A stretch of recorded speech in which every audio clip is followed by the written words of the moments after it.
Hello, good morning. Okay na?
Ang binigay mo?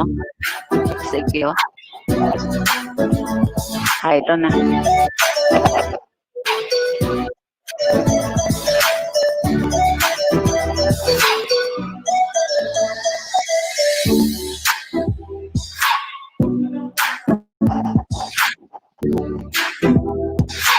Kasi naka-short siya.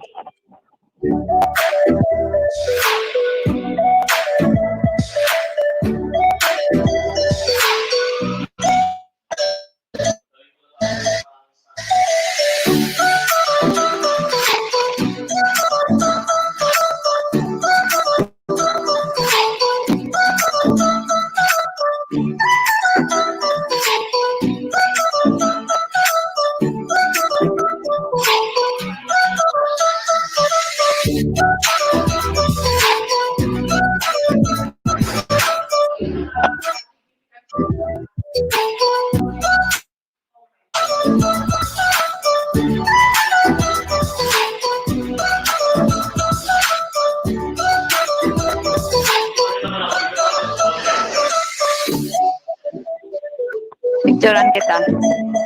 Po. Dalawa kayo ni Sir. Huwag ipakita ang tiyan.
Papunta na ako. Sorry, I'm late. Sorry. Good morning, Ma'am Tumang. Hello, Good morning sorry sa po. lahat. Papunta na ako. Hello, Ma'am Ochi, naka-live na tayo. So, good morning everyone. Good morning, ISDO Palawan. Good morning, Aborlan National High School. Sir Good Shan. morning, ma'am. Good morning Yes. po. Oo. Kumusta? Ayos lang. Actually, we've done our first part of our training, and it's very significant in our part as we heard some important topics yesterday that discusses our very capable and specialized teachers in terms of the topics assigned to them. So talagang nakatulong talaga yon sa atin, lalo na ang first part natin ay more in explanation kung ano bang nangyayari sa atin ngayon. So maganda ma'am, as in may natutunan ako mismo ay natutunan ko ito. So ikaw pa ma'am, may natutunan ka din ba? Ay, oo, syempre. Syempre, thankful ako sa mga speaker kahapon. No? Ang dami kong natutunan. Like, parang tawag dito. Syempre, una, ano na ba yung magiging setting no ng education amid new normal. And of course, ano ba yung mga Learning modalities yes, na learning pwede nating iyan. modalities na Actually, pwede na Miss Jam, actually ito yung sinasabi ni Secretary Briones na hindi naman talaga dapat tayo mag-settle lang doon sa online. So yun ang na-explain naman ng maayos kahapon na we have different kinds of modalities or learning modalities that can be available to our different schools depending on their needs. Because 'di ba ang Philippines naman ay composed of different islands na may kanya-kanyang pangangailangan. So pwedeng sa NCR magkaroon tayo ng online. Dito naman sa Aborlan, alam mo namang sa Palawan mahirap po ang signal at malalayo. So siguro ang mayroong applicable na dapat dito na ibigay or ano ang learning modalities na kailangan sa atin. So yun nga na-explain kahapon. Actually, there is a memo na binigay po actually yesterday lang na ang applicable talaga sa atin ay modular. So, yes sir, kaya nga no, nabasa mo ba yun? Yes. Sir, yung tawag dito, kaya nga yung sa pag fill out ng survey form ng enrollment, no, mahalaga na honest yung pagsagot ng mga magulang sa ating form para malaman natin kung ano ba talaga yung needs nila para maibigay natin sa kanila kung ano yung karapat-dapat na modalities, no? Para sa ikakaganda, para sa success ng education in new normal dito sa ating lugar, no, sir. May I hear naman sa mga participants natin, mga moms and sir? Comment lang po kayo dyan sa ating comment section. Okay, ano ba yung mga key takeaway nyo kahapon? Yung mga mahalagang idea na nakuha ninyo sa mga speakers natin kahapon. So mamaya, meron na naman tayong another set of brilliant speakers. Diba? Na magtatalakay ng mga mahalagang topic. Mahalagang topic para sa ngayong mga panahon. So, ano na? Nandito na ba si Sir Stefano?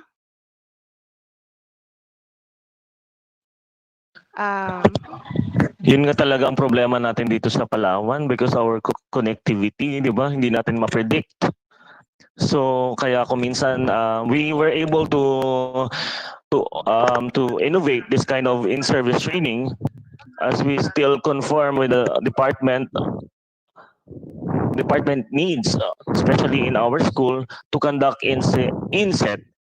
So naisipan po ng Aborlan na mas innovation kahit nasa bahay lang tayo, still we were able to retool our teachers sa mga bagong applications, methodologies, and techniques that can be applicable for our new normal or the next normal actually. Sabi nga doon sa isang article na ito na ang next normal, hindi na ito ang new normal. Next normal kasi after this, we were able to have a new norms new norms. It means ito na po ang gagamitin ng paulit-ulit kung may virus man o wala. So we're able to be more hygienic in our physical body. So talagang next normal na talaga ito. So yun pala ay pwede rin pala tayong mag-organize ng ganitong training through online. Kahit pwede rin pong offline kasi po recorded po ito. So kung ang mga participants po natin ay nahihirapang connect or makita sa live, recorded po ito at just visit again the link for the live streaming para makita nyo at paulit-ulit yung makita at mapakinggan ang aming mga topics. Di ba, Ma'am Jam? Tama po ba ako? Yes. So, ayan. Sa mga participants natin, mag-stream lang po kayo sa YouTube. I think dapat mag-comment sila no kung maganda ba ang signal or ano no. Yeah, you Yes, can sir. raise your I mean your questions on the comment lang kayo doon sa YouTube live streaming so that ma-raise po natin ang questions especially sa mga topics. At saka one of the rules din po dito na after ng speaker na lang po tayo mag-raise ng question. Yes, sir. Ayan, may marami nang nag-comment. So nakita ko si Sir Castor. Good morning. Ma'am Rosalie. Ma'am Acosta. Sir Acosta, sorry. Si Sir Tito. Kasama niya si Ma'am Samilan and Ma'am Hinsule. Good morning to all of you. Magandang umaga sa mga kapwa nating teachers dyan. Lalo na, actually, hindi lang ito nagbi-build ng ating knowledge and learnings, but we also build friendship, diba? Relationship with others. Kasi we're able to ask people na mas capable sa ganito. And doon natin na papakita na iisa tayo, iisang Palawenyo tungo actually, gusto ko lang i-reiterate ang ANHS Padayon na ito. Ang hashtag namin ay ANHS Padayon. Meaning, kapag padayon po, different meaning kasi po ito sa Bisaya, sa Kuyunin, actually, Kuyunin talaga ang padayon means continue. So, pinapakita lang ng Aborlan National High School na kahit may mga ganitong pangyayari ay diretso pa rin kami sa sinasabi ng ating vision, 'di ba, to provide quality education. So yun ang kailangan nating matutunan at I'm very happy naman, Ma'am Jam, na ang mga teacher natin ay very open naman sa ganito. At hi dyan sa mga teachers sa iba-ibang district at saka sa ibang schools. Magandang umaga. Yes, sir. So talagang malaking adjustment ang gagawin natin ngayon sa new normal. So ito, dati hindi natin to nagagawa, but this time, hindi ko alam kung paano sabihin, pero isa din ito sa mga regalo, parang regalo ng panahon sa atin, ang maka-experience ng ganito klase ng meeting. Yes po, 'di ba sa naman natin sa pag-aaral natin ang strength, weaknesses, opportunities and threats, we're able to transform it in a positive way. So this is our weakness or threats. So we need to transform it to our strength and opportunities. So for example, we need to tap some teachers, we need to learn from them, especially specialized teachers in terms of technology, so that we were able to raise our kapwa, guro, diba? Sa mga ganitong kasi I'm so happy sa Aborlan talagang na-utilize natin ang mga guro natin or mga teachers, lalo na sa ganitong mga situation. Okay, ma'am, anong oras na? Time check po tayo. 9:17 na. So, ayan. Sir Charles, naririnig mo ba ako? Sir Charles? Yes. Kumusta naman natin mga viewers? Ilan?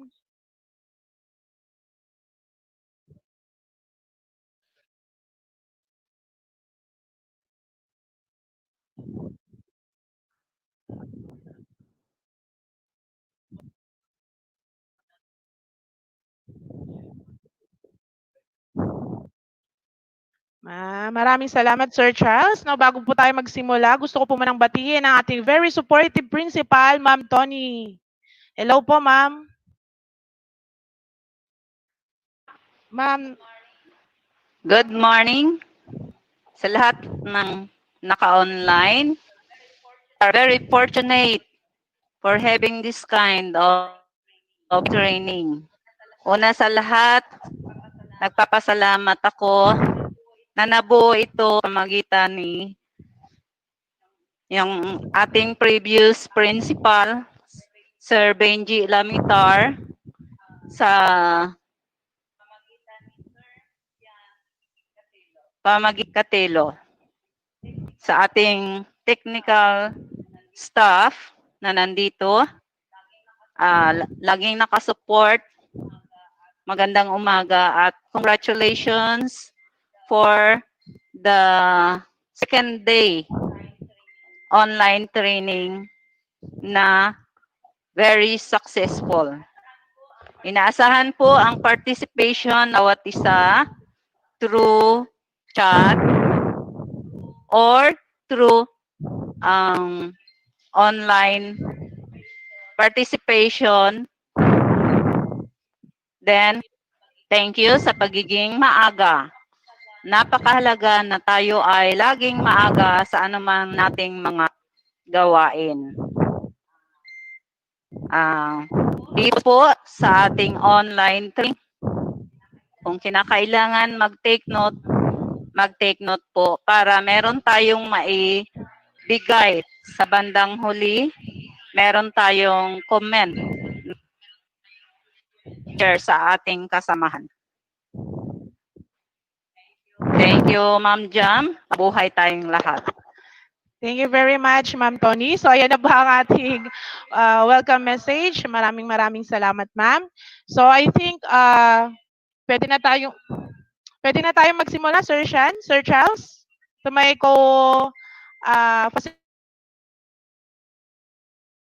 facilitators. Sir Sean. Pwede tayo magsimula, no? Sir Dennis? Yes, pwede na po. Okay, so, paki-off lang yung mic ninyo, ha?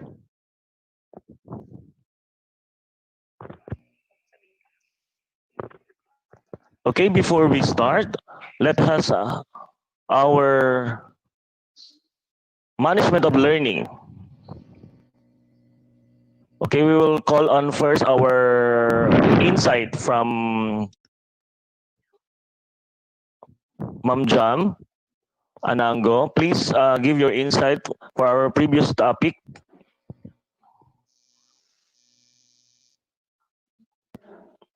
Okay.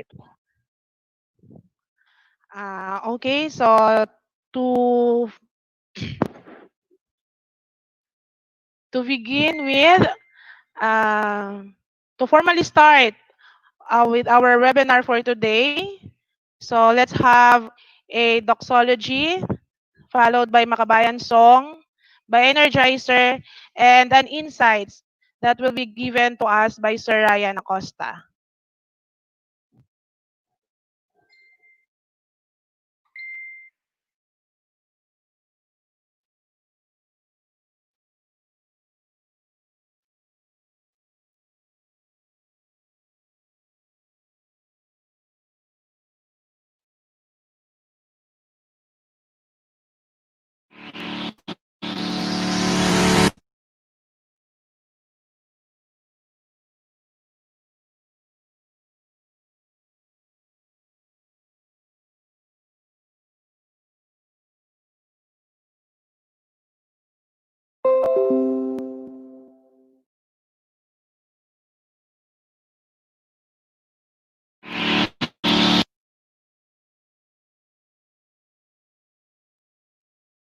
Praise God from whom all blessings flow. Praise Him, all creatures here below.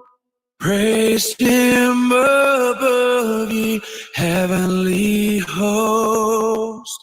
Praise Father, Son, and Holy Ghost.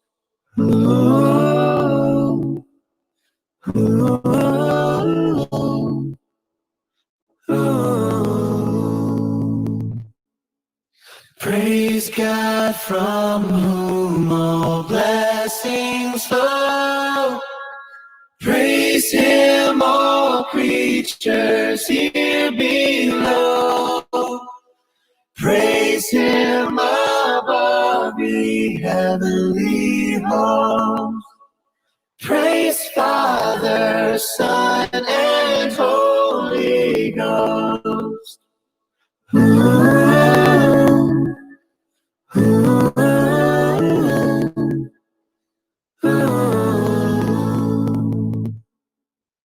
Praise God from whom all blessings flow.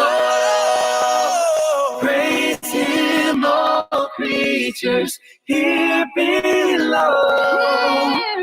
Praise him above the heavenly host. Praise Father, Son, and Holy Ghost.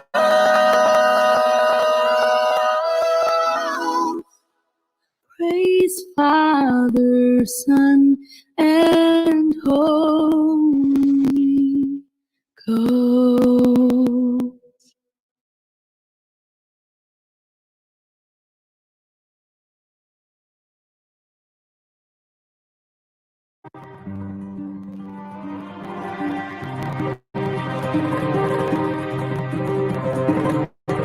Ang bayan kong Pilipinas, lupain ng ginto't bulaklak, pag-ibig na sa kanyang palad, nag-alay na ganda't diwa, at sa kanyang yumi at ganda, dayuhan ay naalina. Bayan ko, binihag ka, nasadlak sa dusa.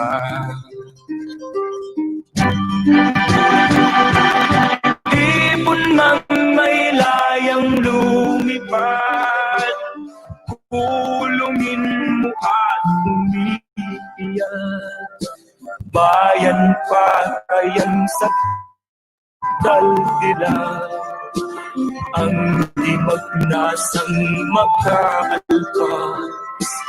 Pilipinas kong minumutya, pugad ng luha at dalita, aking adhika, makita kang sakdal laya.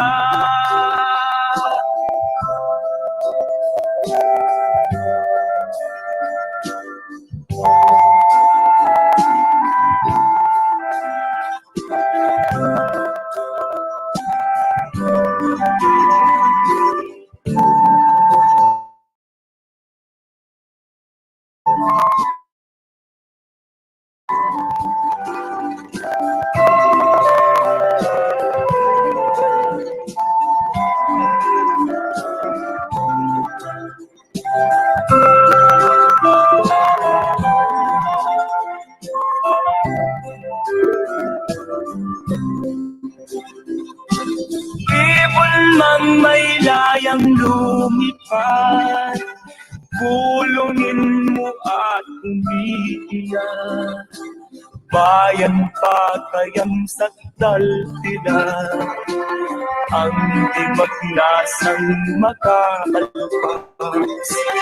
Pilipinas kong minumutya, pugad ng luha at dalita, aking adhika, makita kang sakdal laya.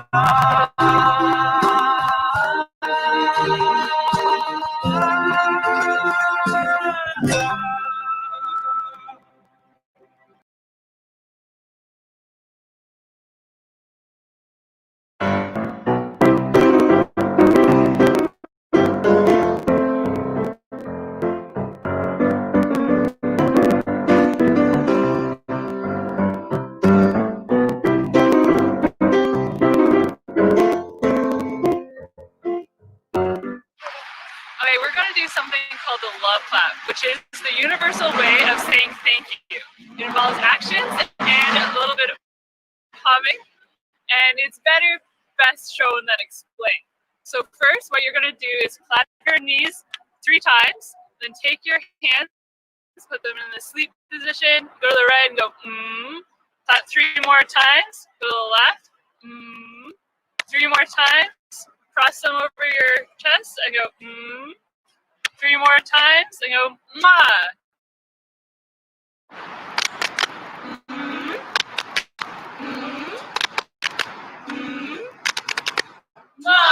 Thanks for watching!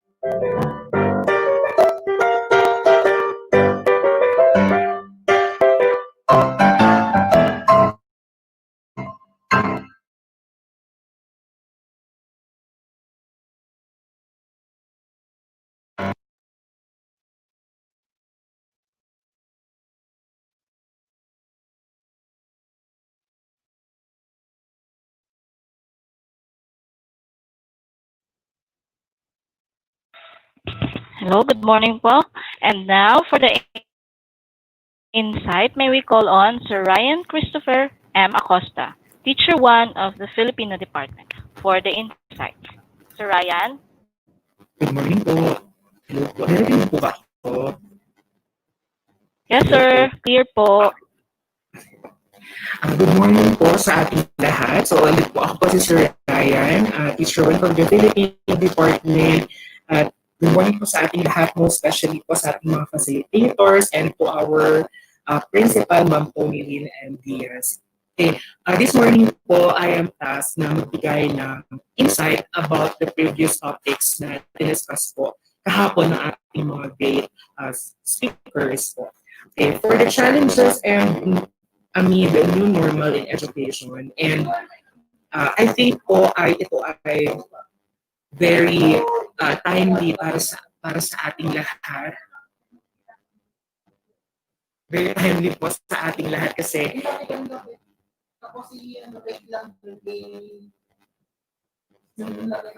nag-remind po siya sa atin na dapat maging maingat tayo sa lahat ng mga bagay na gagawin natin, lalo na may talaga nakakatakot na ang ating environment nowadays. And the most important thing is the adoption of various learning delivery and education na diniscuss ni Ma'am Rochelle Antuma. Kasi lalo na ngayon maraming mga challenges sa ating mga teachers na nag-ulang-ulang face-to-face ngayon.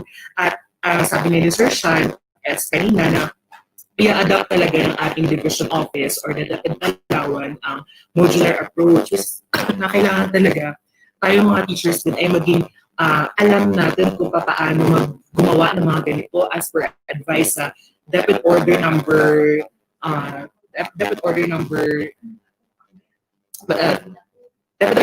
series of 2019 sa Annex 5, 7C na sinasabi doon na dapat talaga tayo mga teachers ay maging maalam when it comes to formulating and making such delivery moves para po sa ating mga estudyante. And of course, kailangan ma-maintain din natin yung ating health, yung ating physical aspect and mental aspect, social aspect, para maging healthy po tayo sa lahat ng bagay, para makapag-deal tayo at maging capable tayo sa lahat ng bagay amidst this new normal and to become a good standard of education amidst the COVID-19 pandemic. Ngayon lang po. Thank you so much.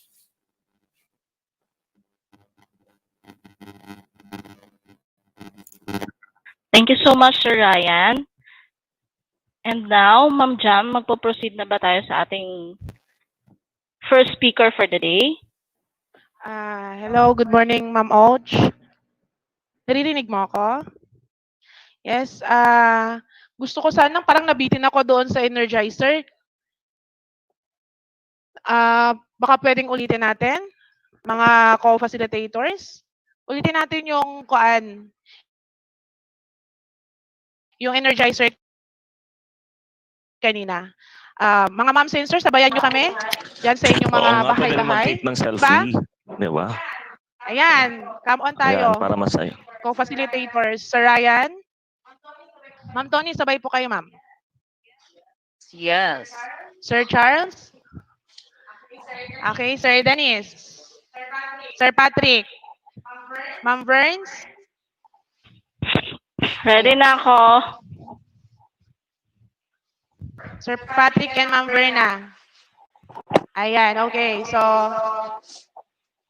ako, ako na lang ba hindi? Start na. Okay, nakikita ba yung camera ko? Yes, yes, yes. Okay, so ganun yun ha. Ako na ang mag-lead. So, 1, 2, 3. 1, 2, 3. 1, 2, 3. 1, 2. Ay, di pala. Ganun na yun, di ba? Okay, okay. Everybody, sige, sabay-sabay tayo. 1, 2, 3. 1, 2, 3. 1, 2, 3. Ay, Mabuhay. Mabuhay. Okay, so, anak. ayan na. So, sana na-exercise tayong lahat. Yes, kasi 2 oras tayong uupo lang. So, pwede naman tayong maglakad-lakad dyan habang kayo ay nakikinig sa ating webinar. Actually, ma'am, pwede ngang household chores habang nagwe-webinar. Makikinig lang talaga sila. Tama, So, tama. Multitasking naman talaga ang teachers, di ba po? Yes, Tama po yes. ba? Yan ang Yeah. isang advantage ng Talent po ito. Ay, skills. Because it's through the years na learn natin kung paano tayong maging multitasking. And I believe naman kung ano pa ang ibigay sa atin at trabaho ng ating principal at ating superintendent at secretary. Kaya ng mga teachers yan. Tama ba? Yes, definitely. So, ito yung advantage ng online meeting, So, while having the meeting, nakikinig ka at the same time you are doing household chores. Ma'am Rochelle? Yes, at the same time, katulad ng natutunan natin kay Sir Tirso kahapon, we must breathe, di ba? Ganyan. Detach, retouch. Sabi niya pa, kasama doon yung retouch. So, kailangan natin mag-explore in order for us to let go of difficult things, of the stress, of the different things that we are overthinking right now. Kasi ito talagang pandemic na to, it has really the psychological effect when it comes to us teachers na lalo tayo, we are multitaskers, the frontliners, the busy people, di ba? We are parents at the same time, we are teachers, we are wives, husband, friend, online seller, gardener. So, we have to let go, think, and most especially pray, because at the end of the day, what's more important is that we would be able to connect with God. Diba? Whether we are in a different religion, still, we have this one faith that I believe if we connect with God at the end of the day, we can give Him everything and He will answer our questions. Okay, so our speakers for the day are of course very brilliant speakers, but before that, Ma'am Jam, ano pang masasabi mo? Okay, time check lang tayo ng 9:36. According to our matrix, we will start at exactly 9:45 for our first speaker. So, Ma'am Oates,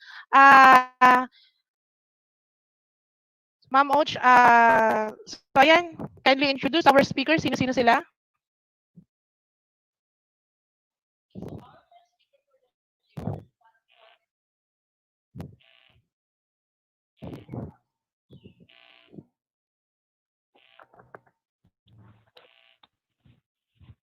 Mic test, narinig po ba ako? Yes, Ma'am Oates.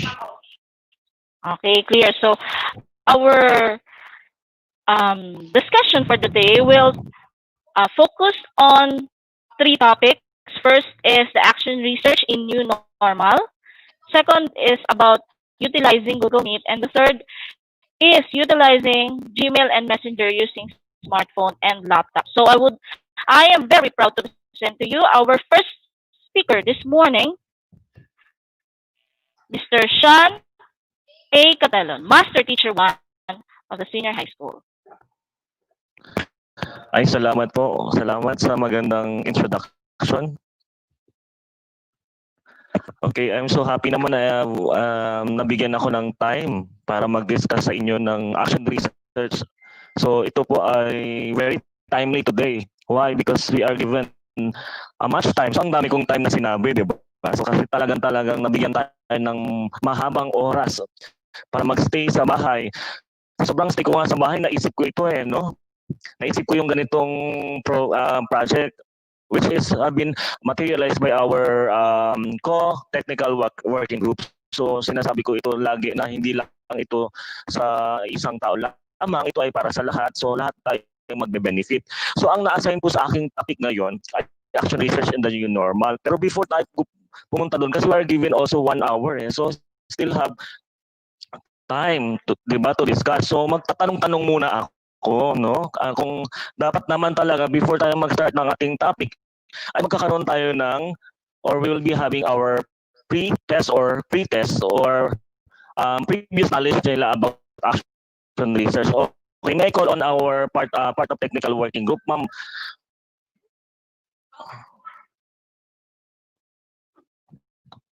Ma'am Tumang, yes.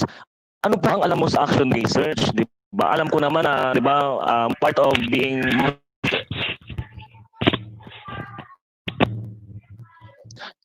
part of master teacher, di ba, is to have an action research. We are given the responsibility and obligation to produce one action research every year. Tama po ba? Yes po, kasama po yun sa ating PPST RPMS required, narinig po ako? Okay, so included po yun sa ating PPST RPMS that we must conduct at least one action research, and this action research should be helpful to the school, to the learners, and to the whole curriculum as well. So, ayun po, sir. Okay, tama po si ma'am. So talagang nakasama siya sa isang obligation and responsibility of those master teacher na magkaroon sila ng utilize na one action research every year. But as I said, when I was in teacher 1, ako ay gumawa na ng isang action research kasi part of our the promotion and reclassification is to have an action research. It's either division or school-based. So we can have school-based, division, and regional kung papalarin pa tayo. So dapat gandahan po natin, just be realistic in everything na ilalagay natin dun sa action research kasi ito ay sumasalamin or has been mirrored of our classroom, of our school, as well as of our region. So, continue po tayo.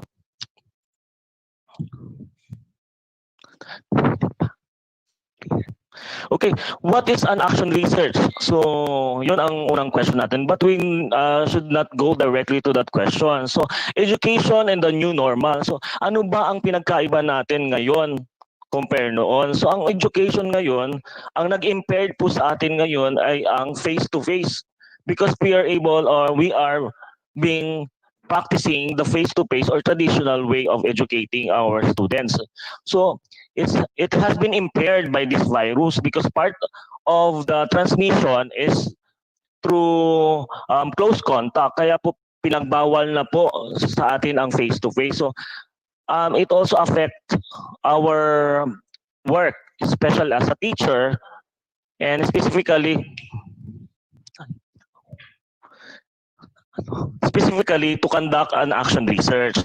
So pero meron tayong mga innovation na ginawa. As you can see, pwede tayong magkaroon ng iba't ibang klaseng mode of gathering data as well as how to conduct this action research in new normal. So kasabay din pala ng education, ang new mode of education as well as yung pag-conduct ng action research in new normal. Okay?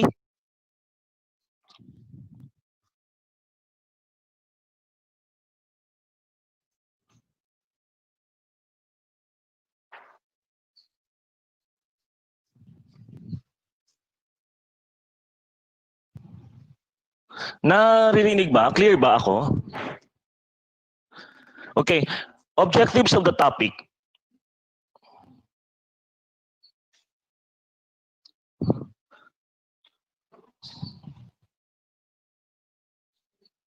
Okay, what are the I only focuses for the three objectives of the topic. So what is an action research?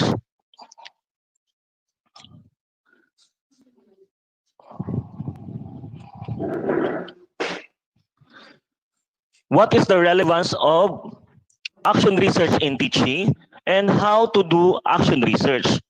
So my presentation and my topic only focuses on these three questions. So it is my task today to answer those questions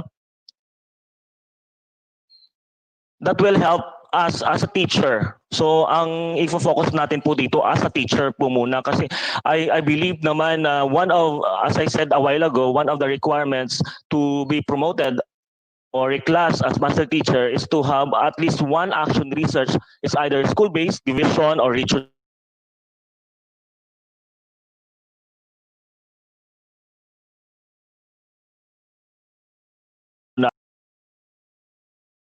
Ang ating mga topics. So ang magkakaroon tayo ng magandang topics at magagandang produce na action research. So wala pong hindrances kahit nasa bahay lang po tayo. Even though na napiprevent ito yung face-to-face na traditional way of gathering data and going to libraries. So still we have substitution on that kind of delivery. Okay, what is an action research? So what is an action research? According to the DepEd, action research is a process of a systematic reflective inquiry to improve educational practices or resolve problems in any operating unit. So as you can see, it should be systematic process.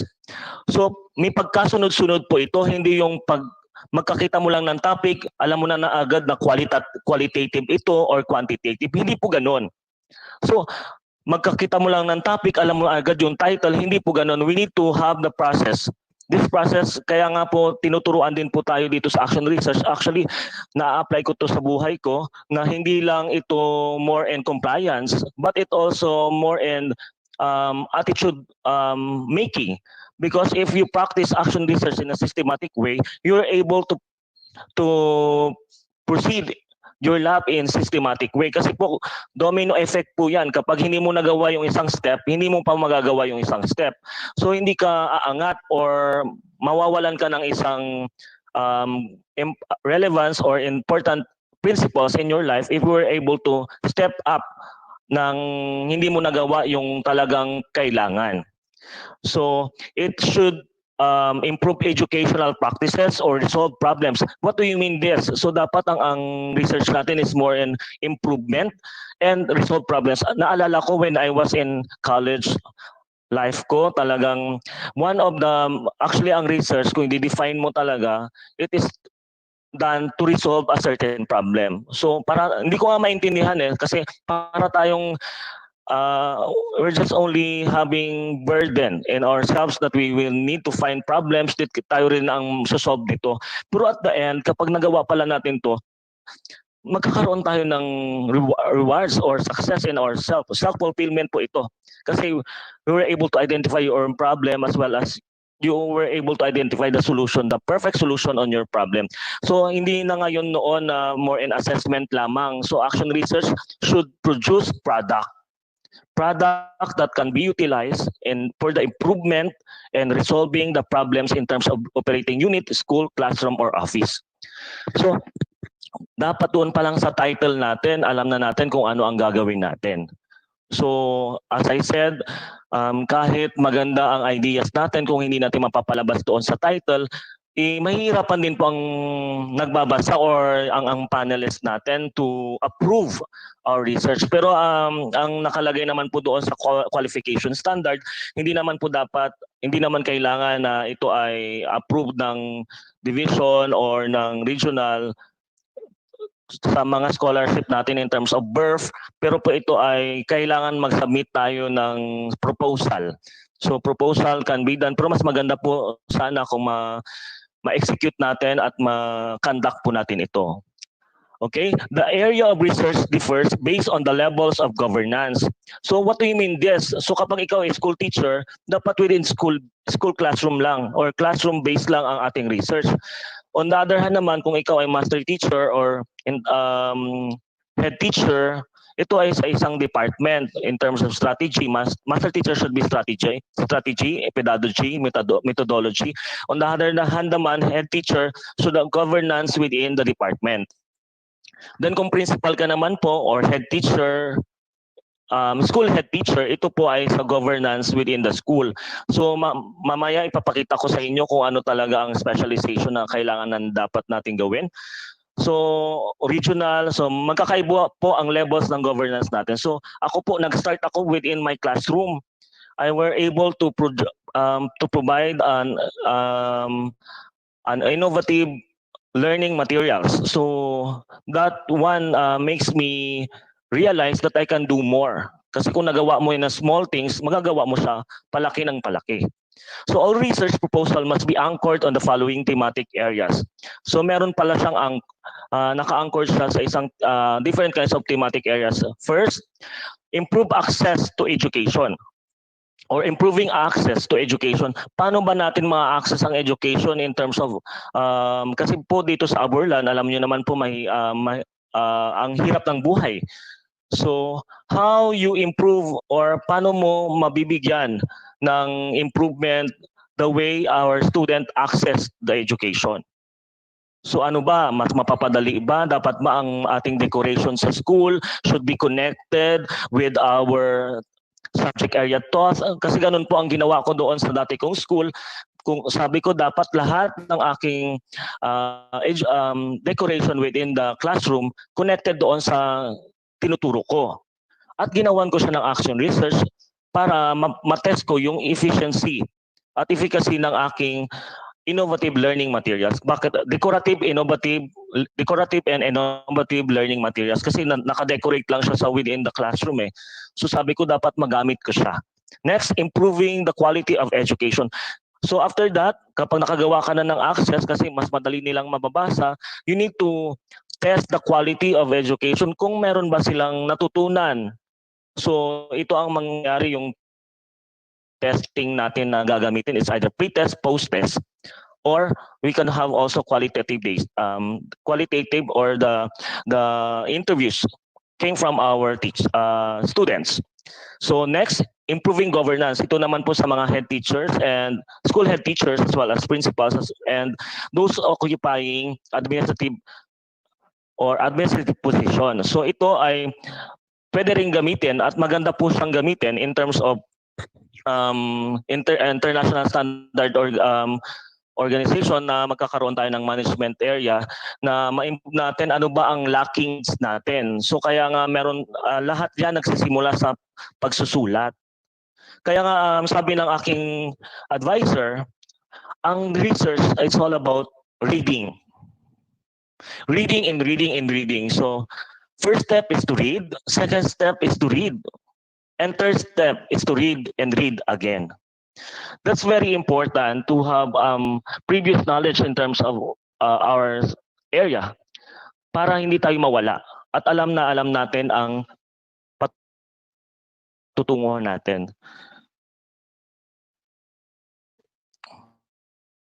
What is the relevance of action research in teacher? Ako, syempre, for promotion talaga yon. Pero hindi lang pala yon. As a teacher, we are passionate enough. Alam ko naman, lahat tayo ay passionate. Kasi po, ang kinakaharap po natin ngayon ay mahirap na challenges. So, but still, we are here, di ba, to adapt these changes. So, sa mga eksperyensado at saka sa mga retiree talaga, mahirap sa part nila. Pero talagang na-appreciate ko na talagang sila ay nakikinig at nakikiconnect, di ba? Yung feeling na ito ang code, Google Classroom. So, I'm so happy na ganun sila ka-assertive in this new technology. So, what is the relevance of action research in teaching? First, help teachers develop new knowledge directly related to their classrooms. As I said, doon tayo mag-start, tingin-tingin tayo sa ating classroom. Ganun lang, we have 4 corners in one classroom. So in that 4 corners, we're able to identify ano ba ang mali, ano ba ang kailangan i-improve, ano ba ang kailangan bigyan ng solusyon, ano ba ang problema. Kasi hindi pwedeng maging perfect ang isang classroom. So may makikita at makikita pa rin tayo dito. We see some lacking needs inside this a certain classroom. So maganda din talaga kung ikaw ay advisor or ikaw ay isang classroom in charge. Talagang we're able to identify. So talagang makikita mo. Next, promotes reflective teaching and thinking. So reflection mo, ano ba ang strategies na dapat pala gawin ko sa isang batang ganito, sa isang bata. As I said po, ang mga bata ngayon ay iba-iba na. We have a variety of students with different variety also of attitudes. So dapat ang approach natin hindi lang siya isa. So kailangan as a good teacher, as a best teacher, kailangan mong i-shift ang strategies mo depending on the students. Hindi yung sinasabi mong ikaw ang teacher, dapat sila ang mag-adjust. Hindi na po ngayon ganon. So tayo po ang mag-adjust. So we're able to reflect from our strategies. Next, teaching. So kapag ma-adjust na natin yung strategy natin, ma-adjust din natin the way we teach them.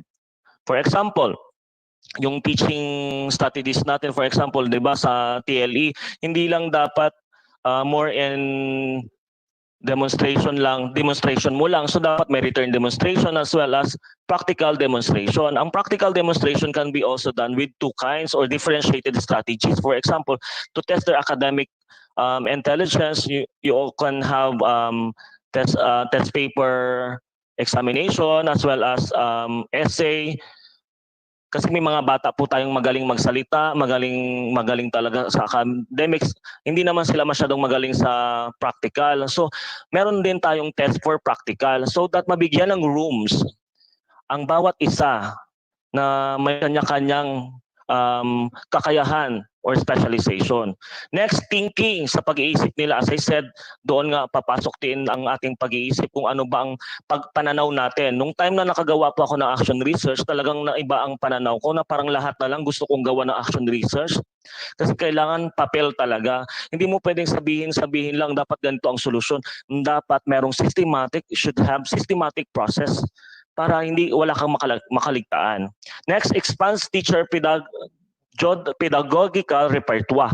So it means hindi ka lang nagpo-focus sa isang strategy. Yun ang sinabi ko na previous letter.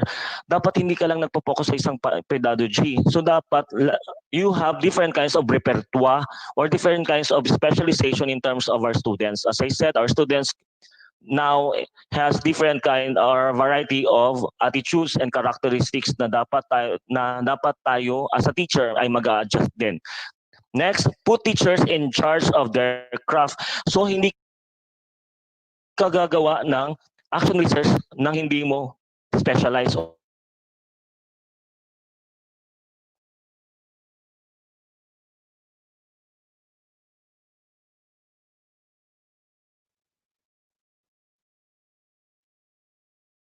Ang ginagawa mo, talagang magagawa mo siya ng maganda. So, in charge of their craft. So, reinforces the link between practice and student achievement. So, nalilink mo ang dalawang variables. We have independent and dependent variables. So, your practice are your independent variables. So, independent is your student achievement. So, dapat nagko-connect yun. So, kapag nagbago or there are changes in terms of strategies, dapat ang student magbabago rin in terms of achievements. Kapag walang nangyari, it means it's either failed or mali ang iyong ginawang research. Next, fosters an openness toward new ideas and learning new things. So ang research, ito ay nagsasuggest as part of our last part of the research is to recommend some new ideas and learnings. At dapat as a researcher and as an intelligent person, sabi nga nila, nabasa ko lang po yun you should be open-minded. You're open for new ideas and suggestion came from the result. So dapat evidence-based po tayo dito. Hindi lang po chismis na sinabi ito. Hindi pwedeng ganon. So ang tawag doon ay hearsay. Sabi nga ni Miriam Santiago in a court, hearsay are not acceptable. It should be based from a certain book, evidence, result, or discussion.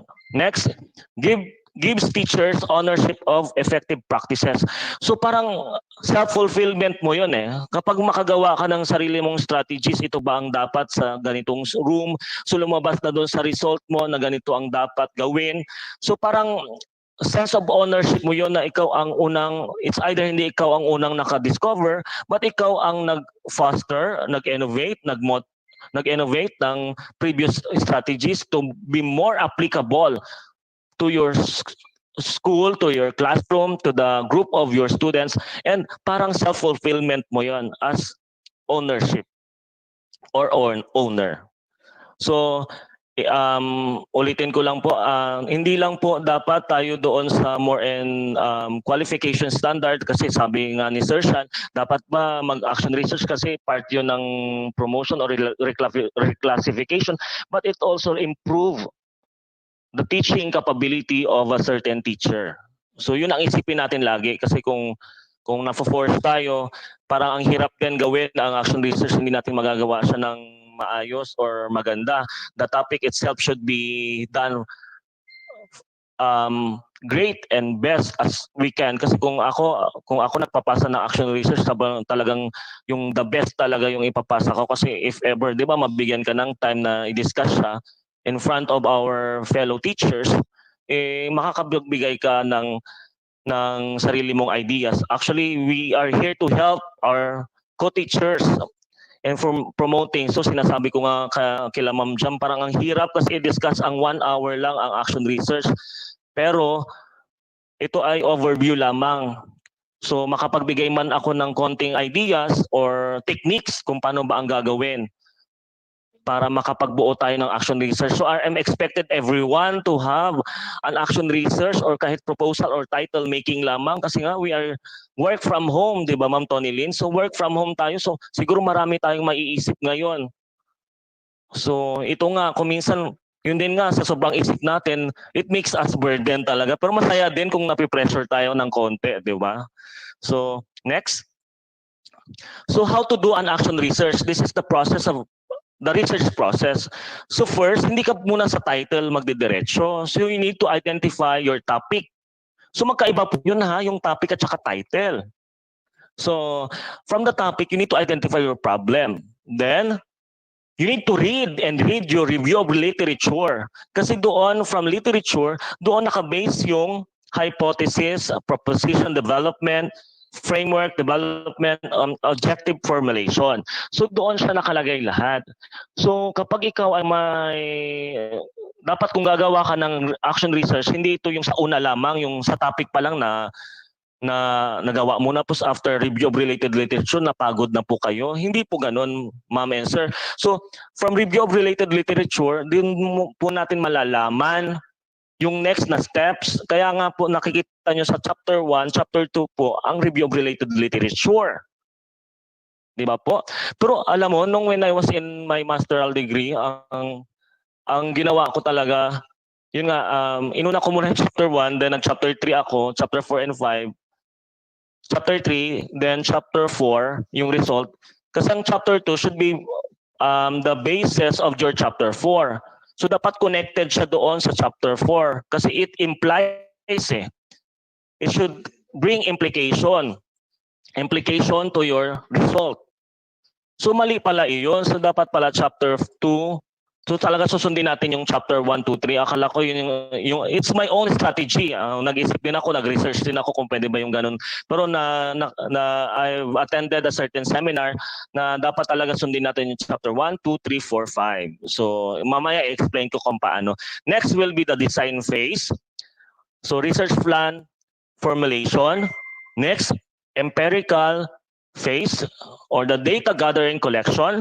So paano natin i-gather ang data? So ngayong new normal, talagang meron tayong challenges na kakaharapin kung paano ba ito, di ba? Paano ba natin i-gather ang data natin? Pero meron po tayong, ang maganda po sa INSET po natin ngayong year ay talagang connected po lahat ang ating topics. Talagang tuturuan tayo kung paano ba i-utilize kung ano ang sa atin, kung ano ang available resources natin. Next, analytical phase. So we need to analyze our data and interpret it, then find conclusion, then dissemination phase. So ito ang pinaka-importante. So ang research natin, gumagawa tayo ng research hindi para for compliance lamang, para sa library, para sa shelves. Hindi lang doon natin dapat ilagay. So dapat ito ay may product or merong nade-develop. So kaya nga ang number 10, dinagdag po talaga dyan ang dissemination phase. So makikita muna natin sa action research parts, mamaya i-show ko, na dapat paano mo natin i-disseminate ang action research, paano makakatulong ito sa school, sa ating division, sa ating district, or sa ating region. So it's very important na gumagawa tayo ng research ay makakatulong tayo. Hindi lang more in assessment, more in perception. So, guhin na po natin po ito kasi nga I'm dreaming na someday our action research can be published internationally. So, meron po tayo kasi nga yung sinasabi na iba na ang format ngayon ng action research or research. Ma'am and sir, ito pong discussion ko, pwede rin po ma-apply ito sa research natin or thesis writing. Kasi same lang po ito ng process. Magkakaiba lang po ng format. And I'm so happy naman ng Division of Palawan, ang format nila ay IMRAD format. So what do you mean IMRAD format? Ito po yung publicized na format na kung mag-international publication po tayo. And I hope and I pray po na ang magagawa po ng mga taga-ANS teacher ay pwede nating ipasa online as international publication. So, susundin lang po natin yung format na ibibigay ko po. Pwede po nating ipasa ito sa international. Pero dapat po conducted ha.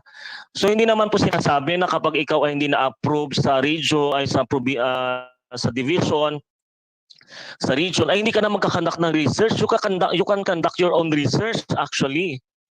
Pero yun lang po ang budget. Kayo po ang mag-shoulder. So, kaya ang suggestion ko po, start as school-based action research sa school nyo pa lang. Tapos after that, kung talagang hasang-hasa na, so huwag kayong mawawala ng pag-asa kahit magpasa kayo ng action. Paulit-ulit po kayo magpasa kasi I know na there always time for us and the God's time is the perfect time. So kapag kami po ay ma-approve na at talagang hasang-hasa na po kayo. Actually ako po, I'm still learning po from my co-teachers. Kasi as a researcher, you need to be open-minded. Di ba nakalagay po na doon, openness. Dapat open po ang ating mind sa mga new ideas, new formats, new strategies and methodologies, how to conduct research. Okay. So yan po ang process. So marami po siya pero mas marami pong gagawin natin. Talagang hindi kayo mawawala ng gagawin. So IWAR po natin, talagang malalagay po natin dito. Kung sa first day, you were able to identify topic. Second day, you read your literature. Third day, you were able to identify your problems and yung SOP or statement of the problems. Actually, acceptable din po siya as long as may mapuproduce po kayong product or yung papel. Next. This is the first thing that you should know. First, you need to identify your topic. So hindi kayo magdadirect sa title ha. So ang iba kasi talagang, hindi ko naman masasabi yung iba ang galing eh. Talagang pagka-title agad, meron agad na kung qualitative or quantitative. Mamaya ituturo ko kung paano masabi siyang qualitative or quantitative. So, topic identification, ito ang 3 guide questions natin. Very important to know. What do I know about the topic? So, mag-iisip ka ng topic na alam mo. Di ba? Parang hindi ka pupunta ng gera na wala kang bala. Yun lang yun. It's very simple. Gawin mo yung gusto mo. Gawin mo yung research na alam mo. So, bakit sir? Bakit pa magre-research kung alam ko naman? No, what I mean is, specialize ka doon sa topic na yun. So, next, what should I do more about the topic? At ano ang magagawa mo? Or ano ang mako-contribute mo? Di ba? For that topic. Na alam mong specialized ka. Kasi alam ko naman kapag you have the great knowledge on that particular ideas or specialization, still you can have your own ideas to improve that kind of strategies or methodologies.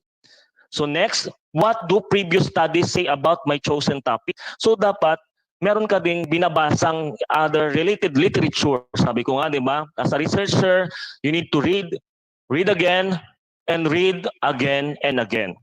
So dapat maging magkapadalubhasa ka sa topic na gusto mo.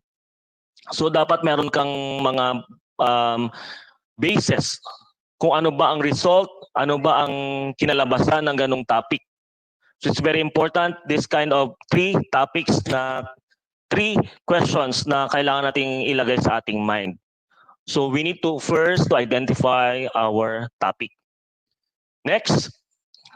So this is the review of related literature. So bakit tumalon tayo doon sa review of related literature? Hindi pa nga natin alam yung title. Nakalagay nga sa process, di ba? From topic, you need to read your review of related literature.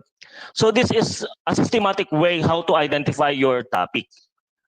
So first, this is the research agenda. So research agenda, nandyan po ang mga specialization or areas na gusto nyo na dapat po dito sa Action Research sa Department of Education.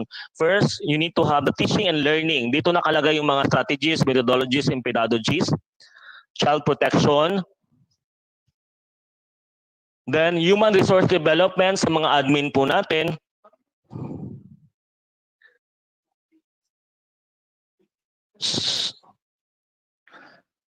disaster risk reduction management, ito po yung sa school natin, how we will reduce disaster and risk so we can produce a certain management process there. So we can help, kasi ang NDRRMC, hindi lang pala yun sa ating community, pati sa school po natin, meron din pong ganyan. So may mga naka-assign pong teachers dyan. So ang ibang gusto na yun ang i-specialize nila at talagang alam naman nila na ito ay mas great sila doon or alam nila ang topic na yan, you can choose this kind of topic. Next, gender and development. So, inclusive education. These are the basic education research agenda na pwede niyong pagpilian.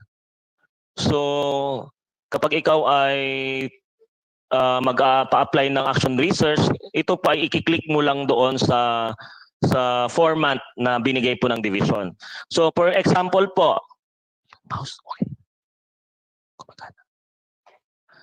as you can see po dito sa area of interest ko po,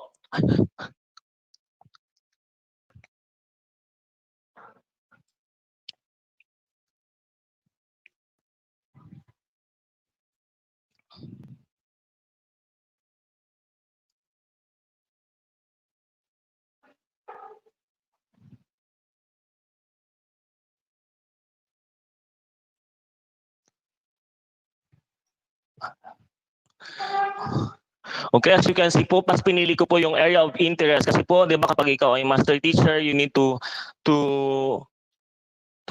center your things in terms of teaching and learning. So you need to undergo the major concepts encountered. So these are the variables. So as you can see, this is teaching strategy and academic achievement of the students. Okay, quick review lang po sa atin. Alam ko naman po lahat tayo dito ay nakapagdaanan ng research. Ang independent variable po, ito ay can done independently. So kaya niyang mag-act or he can execute himself or the item below can execute independently. On the other hand naman, the dependent variable is connected to the independent variable without which hindi mangyayari ang independent variable. So dependent siya sa independent variable. So mahirap lang siya po intindihin pero yun lang po, very simple. Independent variable can act independently. On the other hand, dependent variable is dependent to the independent variable. So as you can see, teaching strategy is your independent variable. So based from the independent variable, doon nakasalala yung academic achievement ng students. So this is the dependent variable. So we have two variables as you can see. So this is the teaching strategy and academic achievement of the student. Iti-test po natin dito ang we need to recommend some strategies, then iti-test natin kung ito pa ay nag-apekto sa achievements academically ng students. So how do I understand the concepts in the chosen area of interest? Area po yan. So syempre kapag ako ang pipili, doon ako sa magaling ako. So it's either dapat ang makikita ko sa inyo dito ay excellence or very good. Kung, as I said nga, you should not choose topic that you are not familiar with. Next, review of related literature. So we have three kinds of literature. As you can see, this is the literature I've listed. So this is the conceptual literature. So dapat ito ang compose ng ating research or action research. 10% lang po ng total number ng action research needed in terms of review of related literature na dapat ay conceptual literature. What is conceptual literature? Ang conceptual literature po, ito yung mga laws, department orders, memorandums, department orders or laws. So ito po yan. So 10% lang po. Next, research literature. Ito yung sinasabi ko po sa inyo na IMRAD format na naka-online publicized. So ang online publication has format. So ano sasabihin nyo sa ang kukunin nyo lang po doon ay ang discussion at saka result. Kasi ang result and discussion is one of the evidence that can be used in research development. So as I said a while ago, ang research ay evidence-based. Hindi po siya pwedeng chismis lang at saka hearsay. So kaya nga po ang kukunin natin doon sa part, di ba kunyari mag-search po tayo sa internet about related literature, ang kukunin po natin doong part ay ang result and discussion na connected doon sa topic mo. So what is gray literature? According to gray literature, according to what I've read po, gray literature, ito po yung mga naka-shelves na mga research, yung mga inaanay na po, yung chapter 1 to 5. So hindi ko naman po dinidiscriminate po yung ganon, pero ito na po ang trends nga po ngayon, yung IMRAD format na ginagawa po ng online publication. Kasi po one of the goal of research is to be publicized and to be disseminated. Diba po bumalik tayo sa process, it should be disseminated through publication. So hindi lang po dapat siya naka-stock sa shelves, sa library, or sa ating bahay. So kung kayo po ay may mga action research na po or research, you can publicize it by following IMRAD format. So I'm so happy naman po, as I said, yung Division of Palawan po, they following the IMRAD format. Mas madali po siya actually na gawin ang IMRAD format. So mamaya po ipapakita ko kung paano. So what is research problem indicators? Research problems indicators. So as you can see, we have strategies how to find our research problem, if it's qualitative or quantitative. Madali lang po ito. So what is blind spot or blank spot? So di ba you were able to identify your topic? May topic ka na. So magbasa ka ng review of related literature is either, kung sa masteral kasi talagang 50 related literature, sa doctoral naman 100. So dito sa action research po parang 10 or 15 po, wala naman po siguro kasi doon pa lang sa introduction mo talagang i-cite mo na siya. Pero as many as you can po, siguro we can limit 15 review of related literature. So blind spot, it means ang topic mo, for example, ang topic mo ay teaching strategy basis for, di ba, yung academic achievement ng student. So, pag search mo sa internet, may nakitang review of related literature, it means meron po, ito po ay babasahin mo at ililista mo po kung ano po ang pinagkaiba nila. Or meron bang pagkakaiba, nagko-contradict po ba? So, if ever na nagkaroon ng contradiction within two, or within the review of related literature na binasa nyo po, actually, okay, 10 review of related literature, 5 po ang positive, 5 din po ang negative. It means po siya ay blind spot. Or ito po ang sinasabing quantitative research. It means meron na pong previous na research ang iyong topic, ito po ay titest mo lang po ulit, kaya po quantitative. On the other hand naman, ang blank spot po, or blank, diba? Wala talaga. Blank spot, For example po, 'di ba, ang topic mo ay academic performance of the students in congruence with their performance or their attitude in love, 'di ba?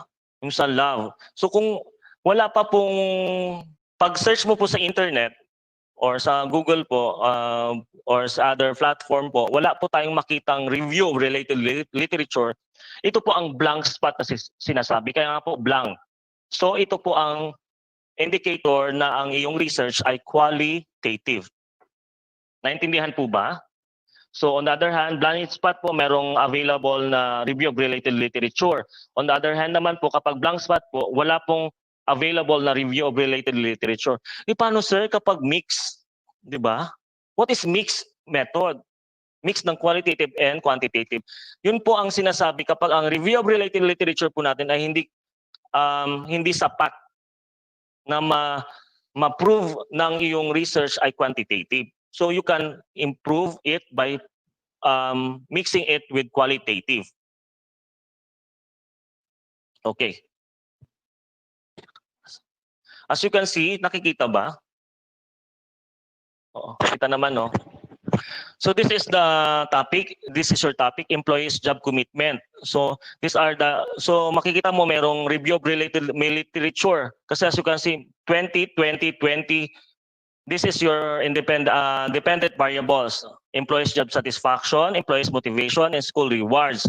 On the other hand naman, ito yung independent variables mo, employees job commitment. So how to develop topic?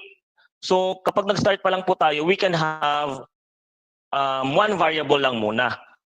So nakikita po natin lahat po yan blind spot. Bakit? Kasi po makikita mo may mga available review of related literature. So 5 positive, 15 negative, 15 positive, 5 positive. Negative, I mean.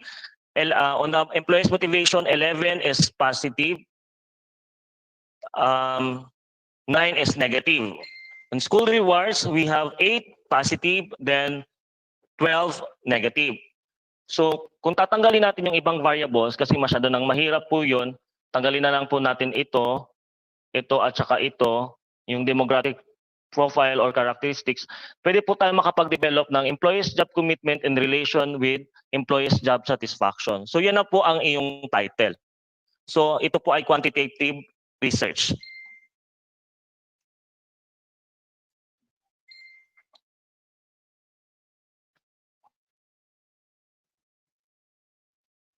So naintindihan po ba? So as you can see, tanggalin po natin yung ibang variables, employees motivation, school rewards, at saka demographic.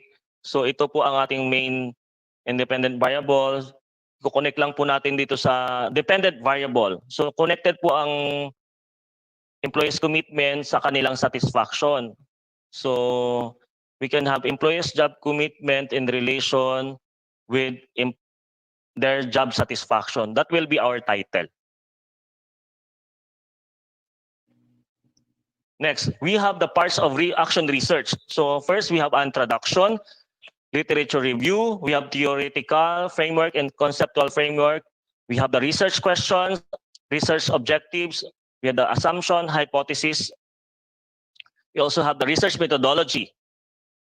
So under it is the research design, research sampling, ethical issues, plan for data analysis, research instrument, research treatment and statistical tools, timetable. So nilagay din po yung timetable dito so that talagang ma-force po tayo systematically para ma-produce po natin yung research in accordance with the time na nilagay po natin. So what is introduction of the research? So introduction is careful presentation of the importance and validity of the problem. So it should be relevance to your topic. So dapat connection ang pagsulat po ng introduction ay ang naalala ko po noon ay inverted triangle, which from general to specific. So careful presentation, it should be important to your topic and valid na nakakatulong siya sa problem.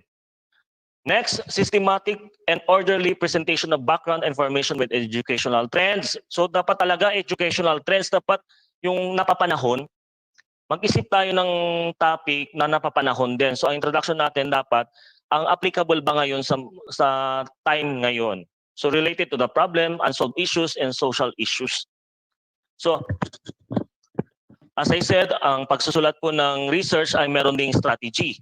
Ito po ang strategy na dapat nating or approach na kailangan nating isagawa. First, we need to center our introduction about the trends or the topic itself. So dapat trendy po siya at kasi catchy po siya kapag trendy. So magbigay tayo ng introduction na talaga hindi siya nakakabagot basahin. Next, the introduction should have the issues or the problem centering from our topic. So next, overall objectives. Ano ba ang objectives? So ano ba ang tinatanaw ng iyong research? So mamaya papakita ko rin po ang pinagkaiba ng research problem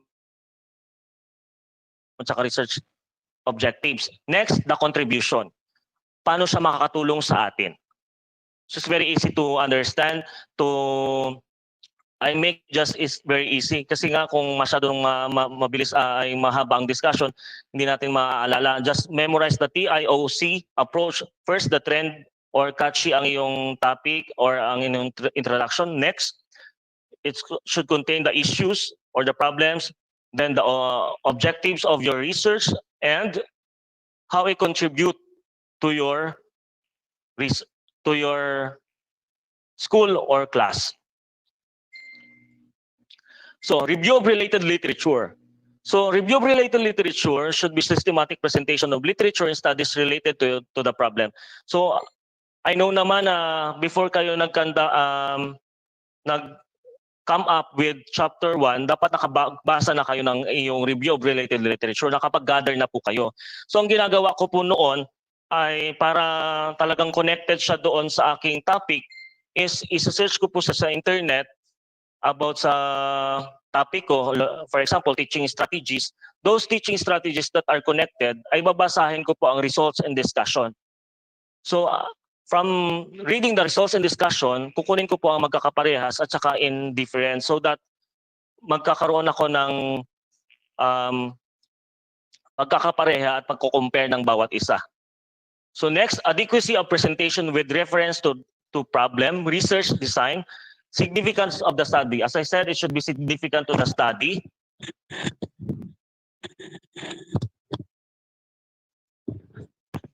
Then don't forget to copy the references. Kasi po kailangan po siya. It's very in need. As I said, ang ating research should be evidence-based. Hindi po ito sabi-sabi lang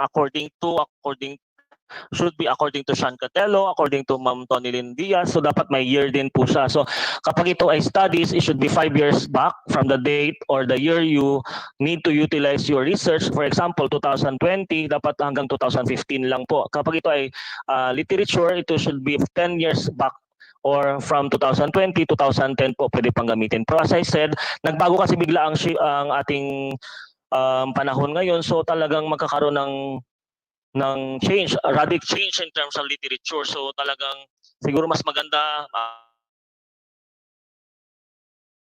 ang gamitin natin ang pinaka-present para hindi tayo mag-question.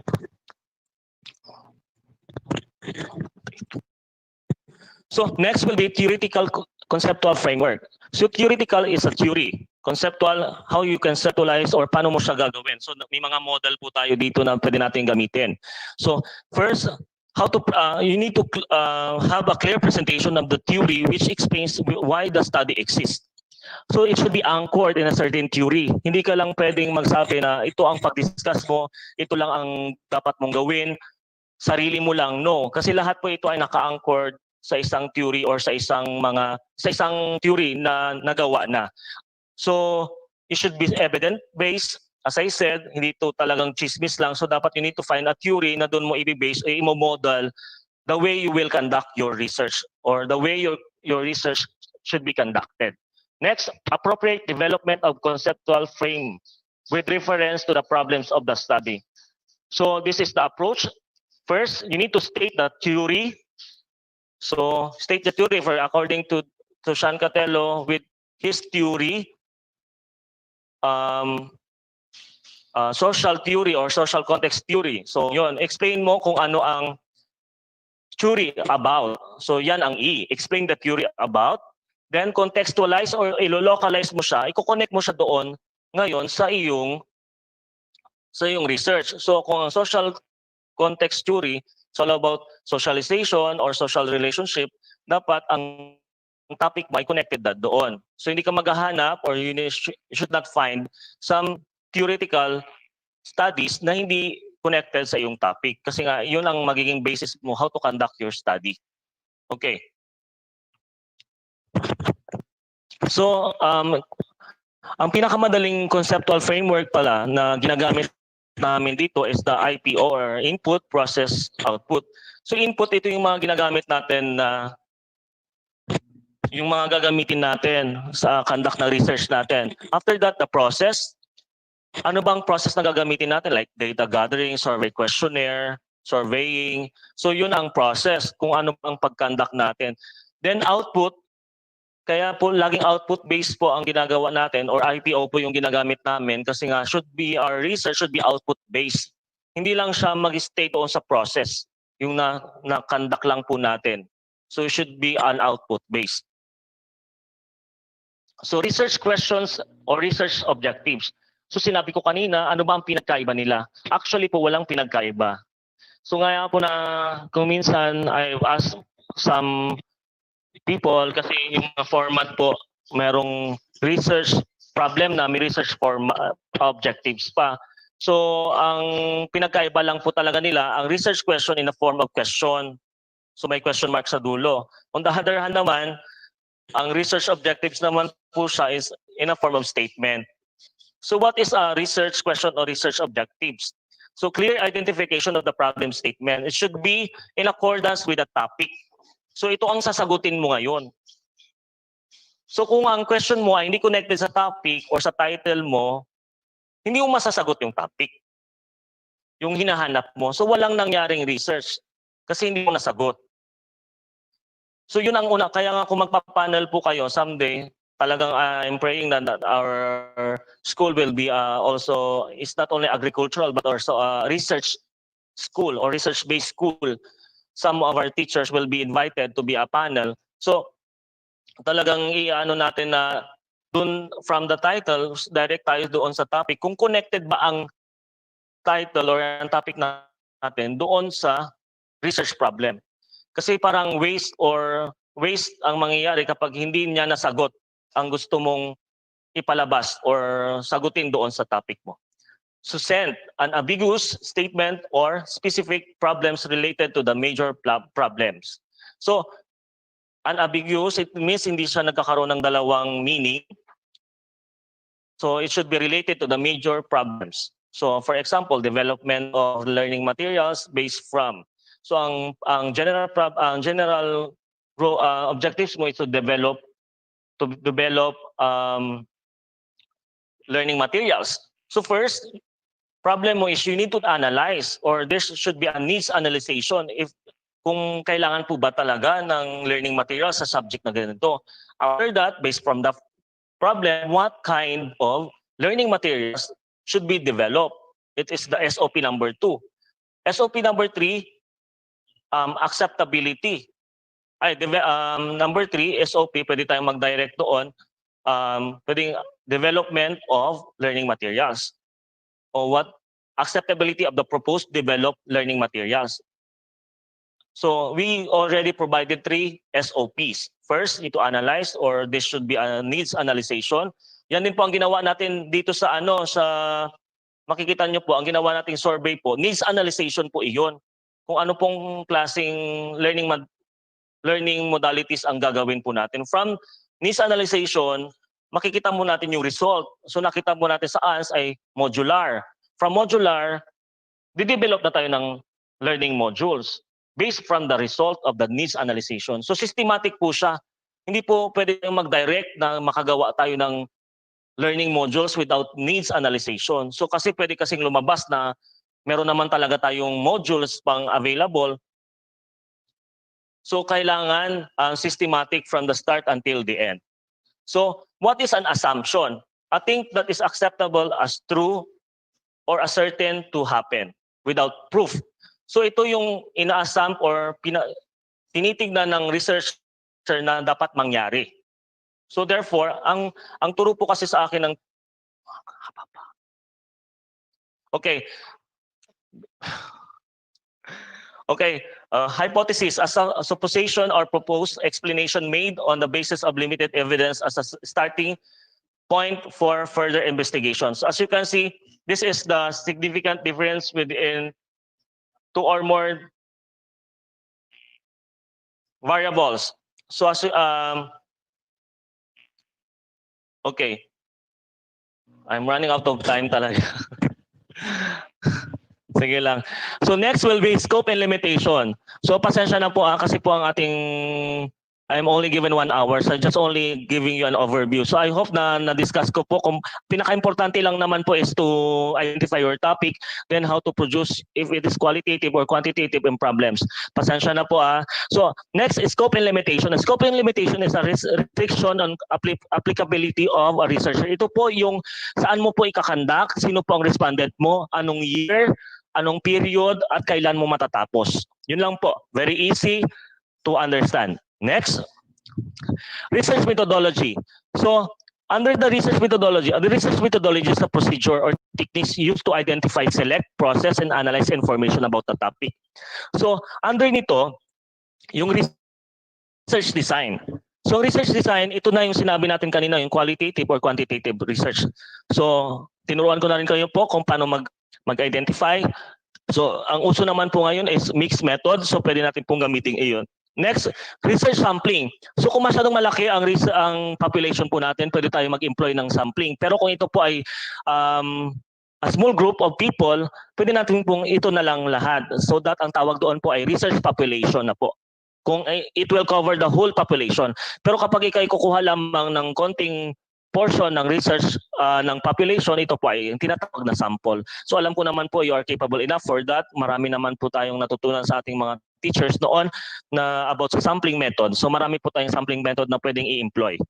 Next, ethical issues.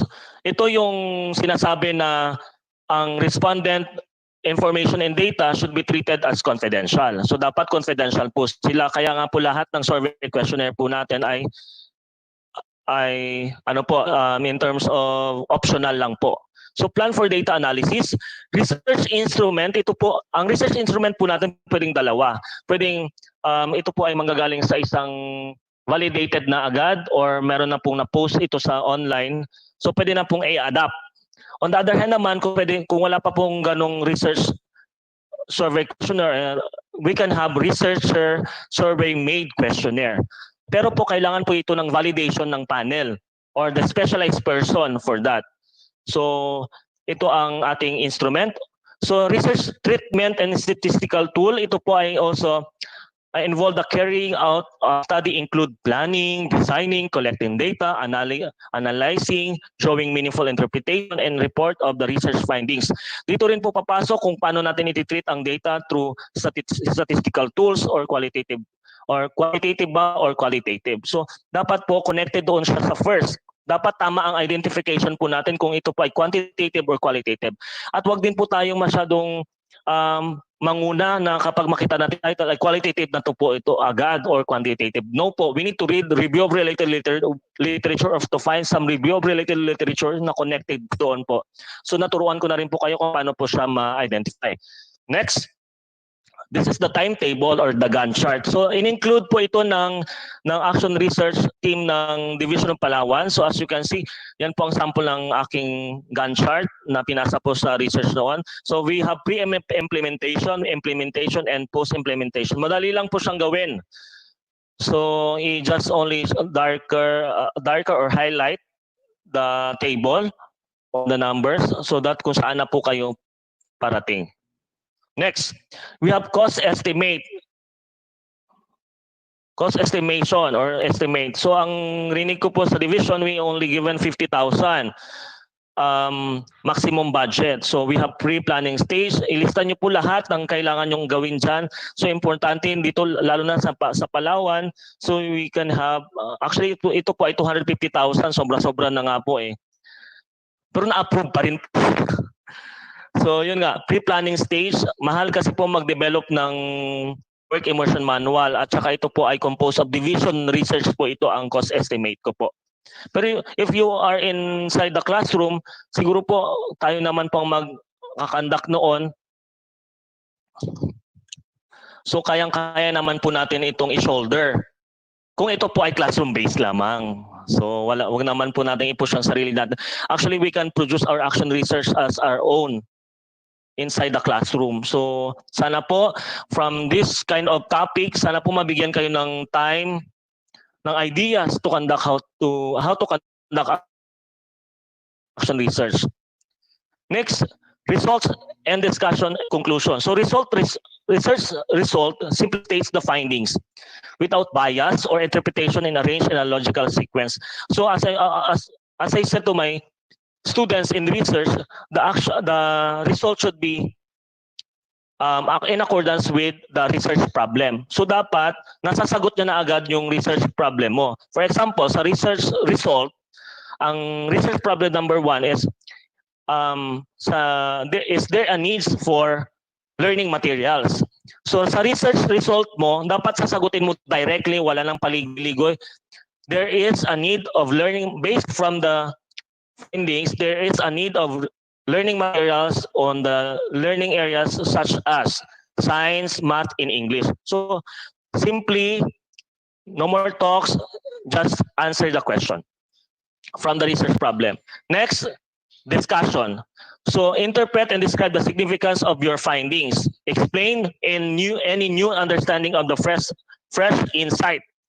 So, i-discuss po ngayon doon kung ano ang bakit lumabas doon na kailangan ng learning materials sa results and discussion. Ang basis po nito ay sa chapter 4 or the result. Next, conclusion. Conclusion is not merely a summary of your points or a restatement of your research problem, but a synthesis of key points. So ang ginagawa ko din po dito para mabilis po is should be based from the problems po. For example, learning materials, so there's a needs. So therefore, there is a need of development of learning materials. So next, APA format. Ang iba po kahit magaling talaga sila sa paggawa ng research, kung minsan po dito po tayo mahihirapan sa references. So APA format is the American Psychological Association format. So ito po ang example. As you can see, Catelo, Sean A. Tuldok, yung 2019 ko po ginawa ito. So we have work immersion program for senior high school in the Division of Pasay City basis. So ito po ang basis ko po ng proposed guideline models po. Nakagawa po ako dito ng aking guideline models in terms of delivery of work immersion. So ang maganda po dito, kung tayo ay magkakanak ng action research, ay 2 or 3 points po ang pwede nating magawa. For example, action research, may points po dyan. Innovation, points din, at saka proponent or writer, points din po yan. Kasi nakaka-produce po kayo ng model, libro. So, yun po, alam ko naman ng mga tagaan ay very in the hardworking in terms of module making. Hindi kaya dapat gawan po natin ito ng action research? 'Di ba? Tama po ba? So, I hope na sa binigay ko pong activity, ay actually wala pa pong activity sa aking topic, ay mabigyan kayo ng background how to do research. So, to end up my presentation, look up at the stars and not down at your feet. Try to make sense of what you see and wonder about what makes the universe exist. Be curious. So, I remember my high school teacher way back in Cuyo Island that the first step of being a genius is being curious or to ask questions. So it's by Stephen Hawking, theoretical physicist. Thank you for listening. God bless. Thank you very much po, Sir Sean, for that full pack topic. Talagang marami kaming natutunan on how to really put up an very informative action research. We really have to look into details of what we are doing, especially doon magiging critical if we are identifying if it's qualitative or quantitative. So, Sir Tirso, are you there? Pahingi po kami ng additional insights.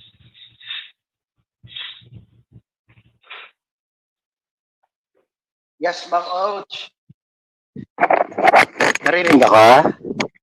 Yes, naku talaga. Napakaganda po ng usaping research. No? Because without research, we can never improve. Everything that we see around us in our classroom, the way we teach, the things that we display in the classroom are all products of research.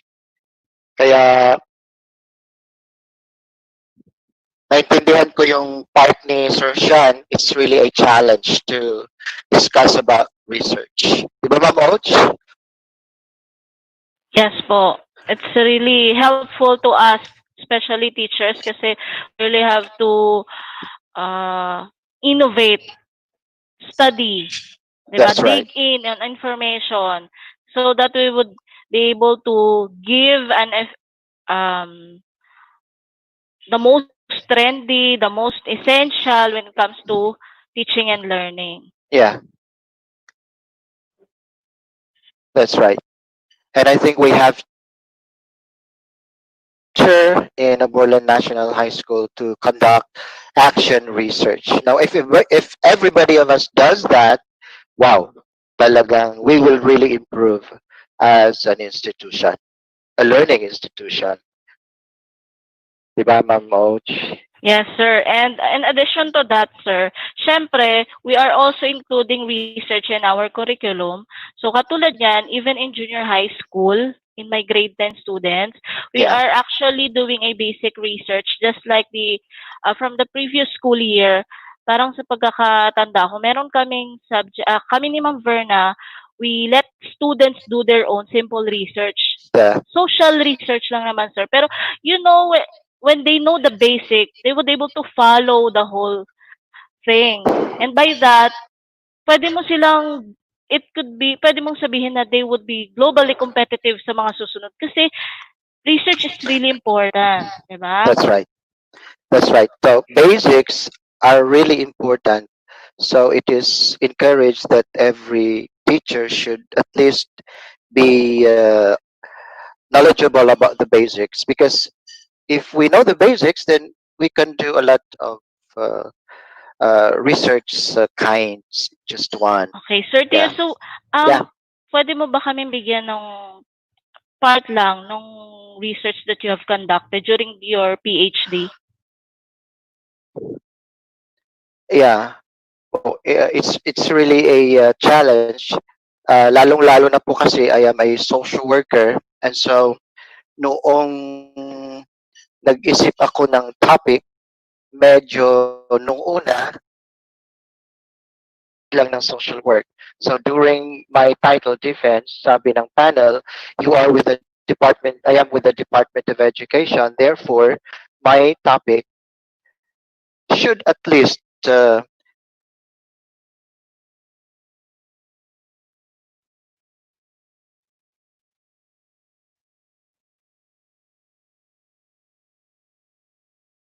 po yung aking title, which is institutionalization of the child protection policy among public high schools in mainland Palawan. So it was really a challenge. I really enjoyed it, see, because the topic was my interest, no, on child protection. And so when I started the process, I really enjoyed it.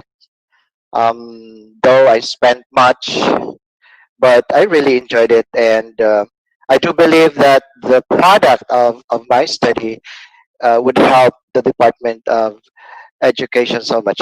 I remember one of my external panel members was Dr. Virginia Kiate, the director of CHED NCR, and that's what she suggested, that I should present my paper output to the Department of Education. And, nakaka-enjoy talaga. And I do encourage other teachers to do research too.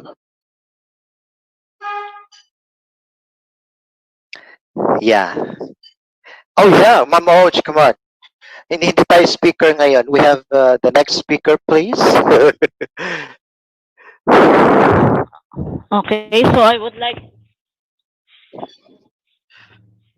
Okay, so Go, bago po Ma'am tayo Oj. mag-start ng ating next discussion or next topic, so I would like to remind all the participants to answer the evaluation sheet later, and of course, your questions po will be entertained right after the session of today. So tatapusin po muna natin lahat ng ating speakers. All your questions are noted, ma'am, and sir. So at this moment, I am very proud to introduce to you our math tinik talaga na teacher in math, Ma'am Jamalika Anango, for using Google Meet.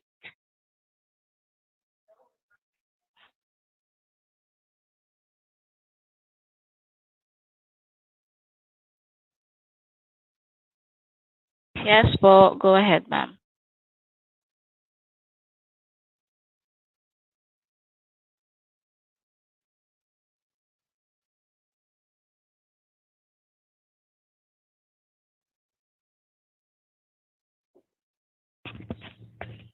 Hello, Ma'am Jan.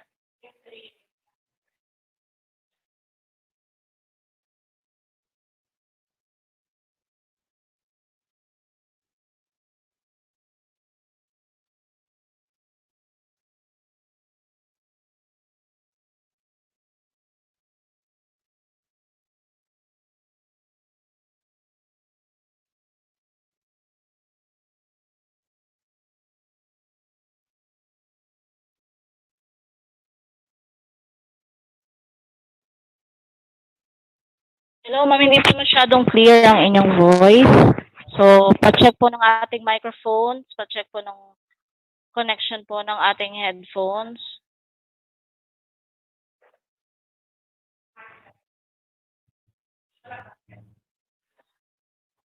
Malabo po ang ating, ma'am.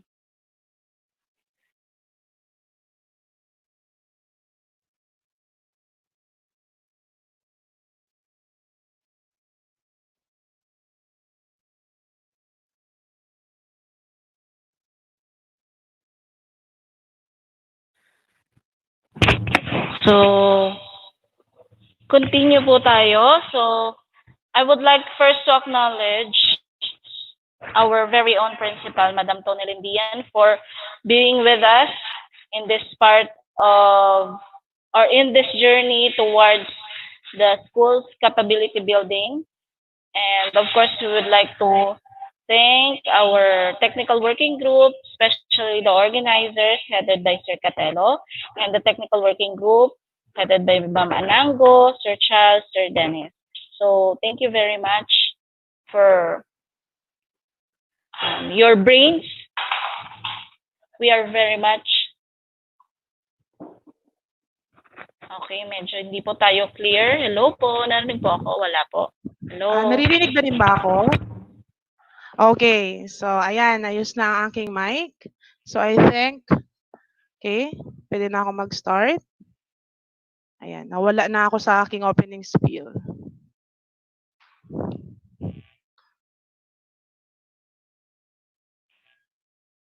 Join. Ma'am Rochelle, pwede bang pa-request? Pa-introduce ako ulit? Okay, again. Narinig ako, ma'am and sir? Okay. Let us welcome our matinik at matinding math guru of the math department, Ma'am Jamalika D. Anango, Teacher 2. tuloy ang edukasyon sa new normal na sitwasyon. Kaya naman, let's meet sa Google Meet. Okay ba ang aking opening spiel, mga ma'am and sir? Sir Charles, may I request?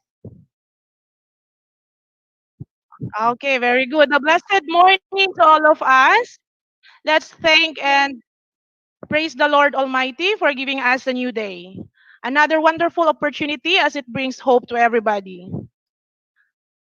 Allow me to greet our school's division superintendent, Madam Natividad P. Bayubay, our assistant schools division superintendent, Sir Felix M. Pamaran and Ma'am Lloyda P. Olivario, our PSDS Aborlan North, Ma'am Fedi Agbon, our former principal, who is now a principal 3 of Nara National High School, Sir Benjamin J. Lamitar Jr., and of course, our former assistant principal in senior high school, who is now a principal 2 of Kabigaan Elementary School, Ma'am Elisa A. Panes, and especially to our very own, very supportive, our beloved school principal, Ma'am Tonilyn M. Diaz, to all faculty and staff of Aborlan National High School, to my co-facilitators, and to all our viewers, again, a blessed morning to all of us.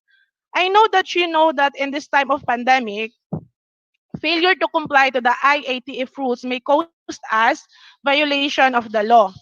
And also, as a teacher, we are mandated by our department to follow the alternative working arrangement, wherein we are told to work remotely. Hashtag work from home and hashtag WFH. So very trending now. So here comes the question. How can we discuss and collaborate with our co-teachers? How can we deliver classes in this time of pandemic? How can we plan schools projects and programs like Brigada Eskwela, Oplan Balik Eskwela, and enrollment? Wherein we are told to work remotely, sa bahay-bahay lang tayo magtatrabaho. Going to school is strongly discouraged by the DepEd. So, ano kaya ang sagot sa tanong na ito? Paano natin ba magagawa ang ating mga trabaho as a teacher? So, syempre, may tanong, dapat ay may sagot. At pag may sagot, huwag mahihiyang magtanong. Sana napatawa kayo. Okay, so ayan na ba? Paano ba natin magagawa ang mga dapat natin gawin sa panahon ng pandemic? So, ito na. There is a very common tool or a platform sa mga meetings and teleconferences. Yan ay walang iba kundi ang Google Meet. So, maraming mga tools, mga apps na ginagamit ngayon sa video conferencing, but personally, I will recommend this Google Meet because this is user-friendly. So, katulad kahapon hanggang ngayon, we are using this Google Meet. No, nagiging possible na we have discussed things. We collaborate with our co-teachers. So ayan, naging possible na through this Google Meet. So again, I am Jamalika Anago and I'm going to share with you this time is how to use the Google Meet. Basic skills regarding using of Google Meet. So for your information, I already hosted and joined couple meetings via Google Meet. And with that, I believe that I am one of the right person na mag-share sa inyo ng on how to use the Google Meet app. And also, alam niyo mga moms and sir, allow me to share with you. Last summer, isa sa mga pinag-aabalahan ko ay ang pag-attend ng mga webinars. And I am very thankful sa mga nag-organize ng mga webinars. Ma-mention ko lang yung DepEd Tech Unit sa pangunguna ni Sir Mark Anthony C. And together with the DepEd Tech specialist. So, thank you very much dahil marami kaming natutunan. So, ayun. When I attended the webinar regarding this Google Meet app, I was so very excited na ma-share ito sa inyo. So, I am very thankful na nagkaroon ng katuparan ng aking pangarap na ma-share sa inyo ang paggamit ng Google Meet. So, for 30 minutes, naubos ko na yata yung 10 minutes sa aking introduction. For 30 minutes, we will talk about how to use the Google Meet. And I hope that you listen attentively because at the end of my presentation, I will give you a quiz. And here's the catch. Here's the catch.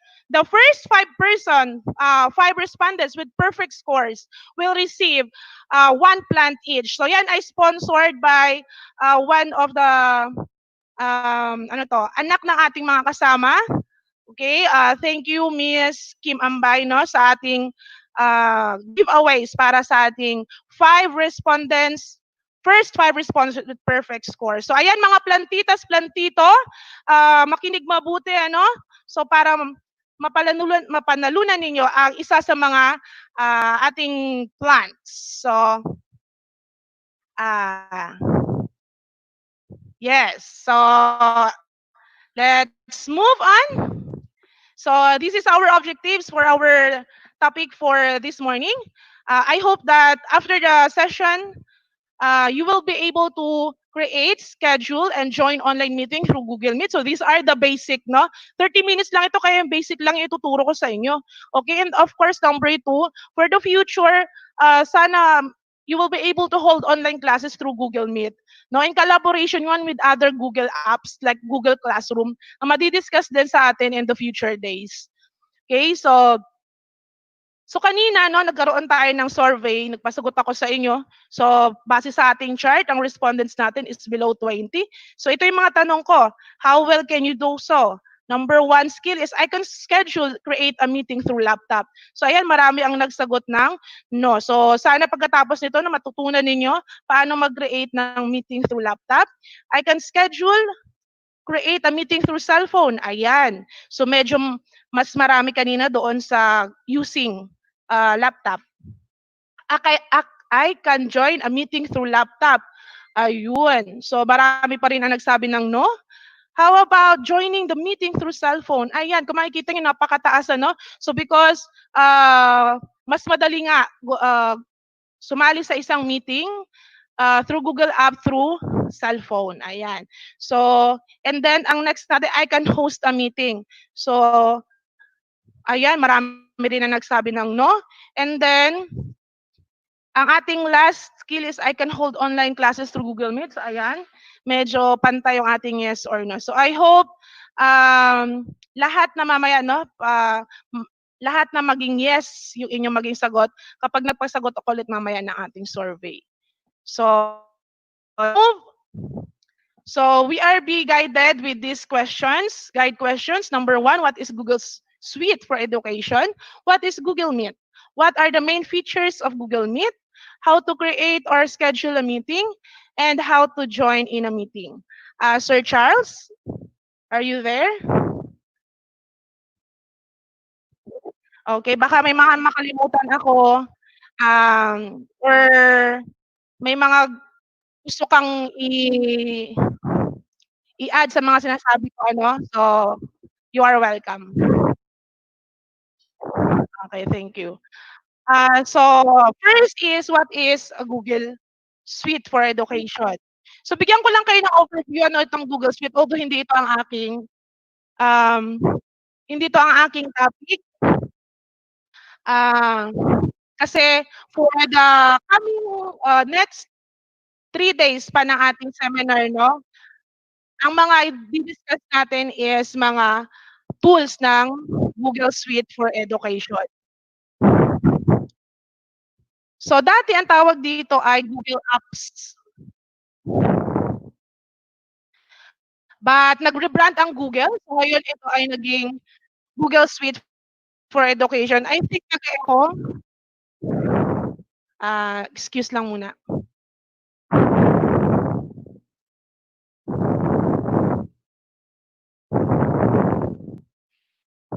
Hello?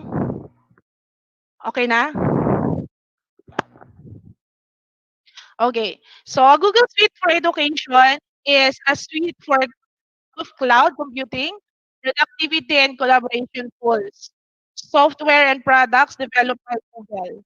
First launched on August 28, 2006 as Google Apps for your domain. That is according to Wikipedia. So, ayan, dati ang kanyang pangalan ay Google Apps. So, nag-rebrand sila maging Google Suite. So, Google Suite or G Suite for Education is a suite of free Google tools and services that are tailored for schools and homeschools. Sir Charles, okay ba ang audio ko?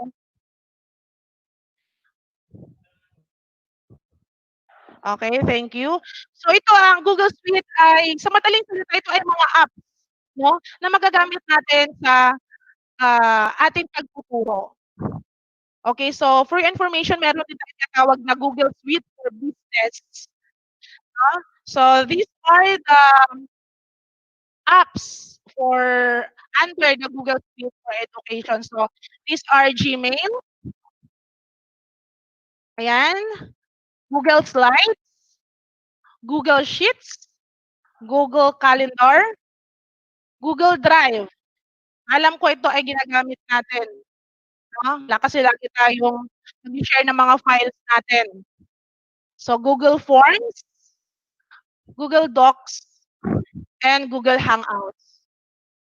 Baka matanong niyo nasaan dito yung Google Meet. So dati ang Google Meet ay ito yan siya pangalan niya, Google Hangouts. At nag-rebrand din sila. So ayun, ang tawag na ngayon ay Google Meet. So itong mga Google Suite for Education ay ma-access natin kung tayo ay may Google account. Okay? Pero di ba meron din kasing exclusive account for this Google Suite for Education. Kailangan nating i-register yung schools natin. Kapag naka-register ka dito sa Google Suite for Education, ang iyong email ad ay may extension na .edu. Okay, so I think si Sir Shep yata, nakita ko sa kanyang cellphone na merong account na may .edu. Ito sa Pasay, no? They are using this Google Suite for Education. So, okay lang din naman, ma-access ko din naman siya kung personal account tayo. Like yung email natin na may @gmail.com. Although yung mga features niya, no, mas maraming features ang magagamit kapag ikaw ay naka-Google Suite for Education.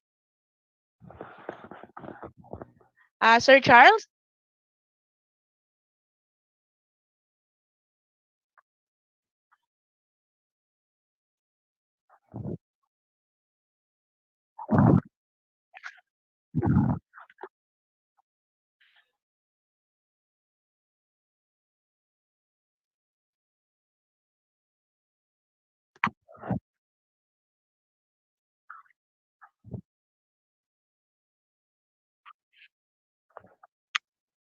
Yes, sir.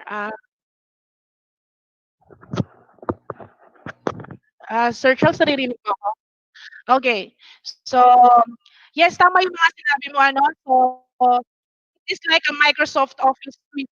So, although, ang advantage, ang kinagandahan natin sa Google Suite for Education ay ito ay hindi mo na kailangan i-install sa iyo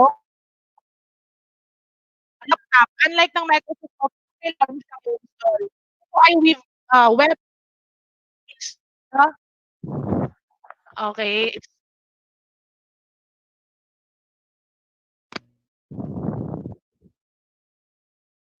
Bakit kanina okay naman ako? Hello? Clear na ba? Nagbabounce po, nagfa-fluctuate po, ma'am, yung ate, yung audio.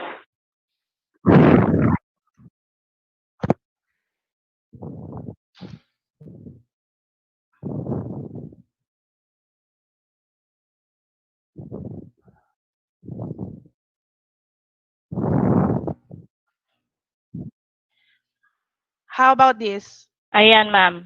Medyo siguro kailangan po nating ilapit yung microphone. Kasi medyo malayo po at nagfa-fluctuate yung ating voice. Okay, so okay na? As I was saying, okay. So as I was saying, G Suite for Education, ang mga apps na ito ay web-based. Hindi na muna kailangan i-install.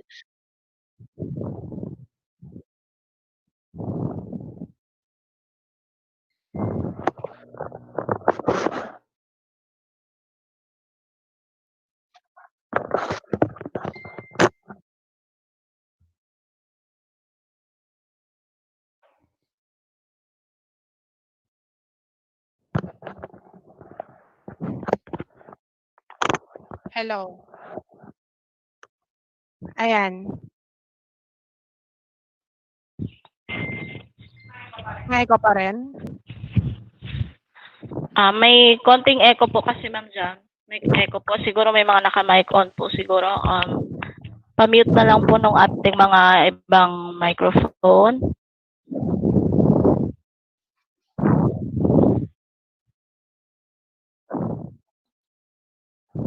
Okay. Okay. So, ayun nga, hindi mo na kailangan i-install ang mga apps na ito as long as ikaw ay online. Although yung mga ibang like Google Forms, Google Docs, Google Sheets, pwede mo rin yan siyang ma-access, no? Offline. So, ayan. So, siguro yung detailed information about Google Suite, no?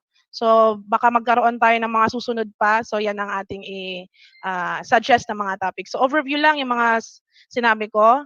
So, ayan. So, expect kayo, no, for this coming days na itong mga apps na ito kasi this is very timely, very useful para sa atin ngayon. Especially ngayong new normal. Okay. So, next. Next question is, what is Google Meet? So, Google Meet is a video communication service developed by Google. It is one of the two apps that constitute the replacement for Google Hangouts, the other being Google Chat. Google planned to begin retiring Google Hangouts in October 2019. That is according to Wikipedia. So, yun nga nasabi ko na rin kanina, 'di ba, na dati ang pangalan nitong Google Meet is Google Hangouts Meet.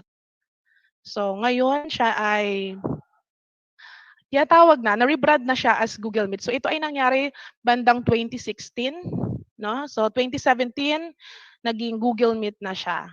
So, it allows us to have video conferencing. So kagaya ng ginagawa natin ngayon. So ayan. So next question is, ayan, what are the main features of Google Meet? Ayan, sabi ni Ma'am Ochi, mag-slow down daw ako. Sobrang excited kasi ako kaya ayan, bilis-bilis ko magsalita. Okay, so ito, ano ba yung mga main features ng Google Meet? No? Pero bago ako magsimula, sabi ko nga kanina na may iba't ibang Google accounts, no? Kasi yung iba ay yung iba ay free, yung iba naman ay mayroong binabayaran monthly, may subscription yan siya. So iba-iba yun ang features. Pero ngayon, no, dahil nagkaroon ng pandemic, no, nag-adjust din itong Google. Yung mga free Google accounts, no, pwede din nilang ma-enjoy yung mga iba't ibang features ng mga apps nila na katulad ng doon sa may subscription, no? So, again, ulitin ko yung Google Suite for Education yan ay free siya. So, ayan. So, ito yung mga features ng Google Meet. So, una, stay connected. So, stay connected, simple scheduling, easy recording, adaptive layouts, help people stay engaged and connected. So, again, uulitin ko, I recommend this Google Meet and video conferencing dahil very user-friendly siya. No? Hindi katulad ng ibang apps, may mga isa-set up ka pa. Pero dito, pag pindot mo lang ng join meeting, ayan, nasa loob ka na ng meeting. Okay, next features is share your screen. So you can present documents, slides, and spreadsheets by showing your entire screen or just a window. So ayan, magagamit talaga natin ito sa ating pagtuturo, no, sa mga ating online classes in the future kung magkaroon man tayo. We can present our topics, no, by just clicking the presenting tab, the presenting button. So slides, documents, spreadsheets, pwede mo yan siyang ma-share sa mga estudyante mo, no? Pwede mo ma-share ang screen mo. Okay. So next is host large meetings. Invite up to 250 internal or external participants to a meeting. So ayan, ang ibang apps ay nasa 100 lang, 100 participants lang yung pwede mag-join sa meeting. So dito sa Google Meet, ang isang kagandahan niya is hanggang 250 participants ang pwede niyang i-accommodate. No? Pero again, sasabihin ko sa inyo na itong features na ito hanggang 250 participants ang pwedeng accommodate is ngayon lang ito in time of pandemic, no? Base doon sa nabasa ko, nag-search ako doon sa Google, na ang features na ito ng Google Meet ay hanggang September 30, 2020. After that, ay babalik tayo sa 100 participants lang ang pwedeng accommodate sa isang meeting.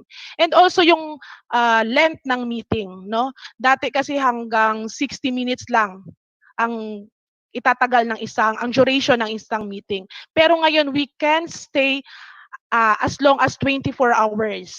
Yes. So yan yung mga features na binigay ng Google Meet para magamit natin sa ating mga businesses, sa ating school, no? Yan. So next feature ay ang join from your phone. So anywhere, everywhere, anytime, pwede kang mag-join sa meeting using your cell phone. So ayan, mas comfortable kaysa gagamit ka ng ng laptop kasi yung laptop malaki, 'di ba? So halimbawa nasa labas ka, katulad nga kahapon si Sir Shan, kumain kami sa labas, no? Pero siya ay nagmi-meeting o nag-online class siya. So yun yung isang features din ng Google Meet. Anywhere, pwede kang maka-join sa meeting using your Google Meet app. Okay? So, syempre, dapat ikaw ay online. Syempre, yun. Sabi nga ni Sir kahapon, yun isa sa mga key take away ko, sabi ni Sir Segundo at paulit-ulit din sinasabi ni Ma'am Oj na connection is the key. Ayan. Okay. So next feature is take control. Ito yung features na magagamit talaga ng mga teachers, no? Kasi halimbawa, nasa meeting na sila ng mga estudyante, nagka-class siya, no? Biglang may na-open na mic or biglang may na-open na may open na mic. So pwede niyang i-mute 'yon para hindi maka-istorbo yung estudyante na 'yon doon habang siya ay nagka-class. So ayan, kapag ikaw ang host ng meeting, ikaw ang gumawa, ikaw ang owner, you have the power to mute, to ban yung mga participants na ayaw mong gusto mong paalisin sa iyong meeting or gusto mong i-mute yung mga estudyante mong maiingay or accidentally na open ang mic. So, ayun. So, pwede mo silang i-mute. Okay, and then last, broadcast internal events. So, ayan, pwede din siyang i-live stream. So, katulad ng, kasi ngayon ang ginagamit natin is nag-live stream tayo through StreamYard. Pero actually, Google Meet, habang ikaw ay nag-Google Meet, pwede mo siyang i-record. At the same time, pwede mo siyang i-live stream and it can accommodate up to 100% viewers. Ayan.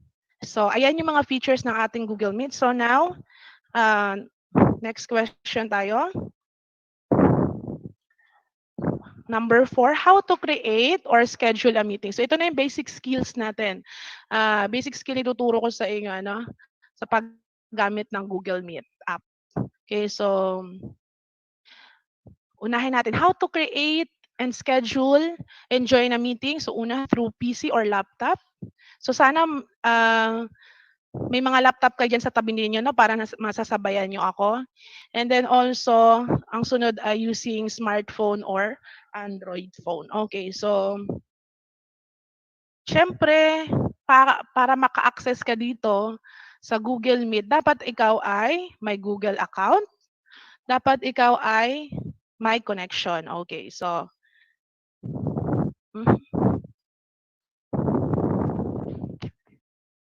So wait lang, iset ko lang ang aking, dahil ito ay live demo, iset ko lang ang aking screen.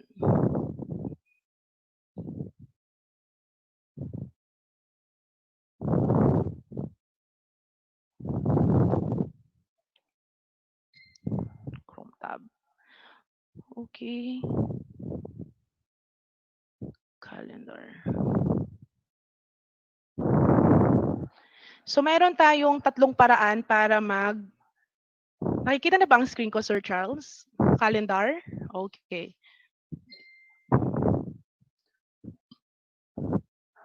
So, mayroon tayong tatlong paraan para mag-create or mag-schedule ng meeting. So, ang una dito ay through calendar. Pangalawa naman ay through Gmail. And ang pangatlo ay through meet.google.com. So, unahin ko muna itong through calendar. No? So, sa inyong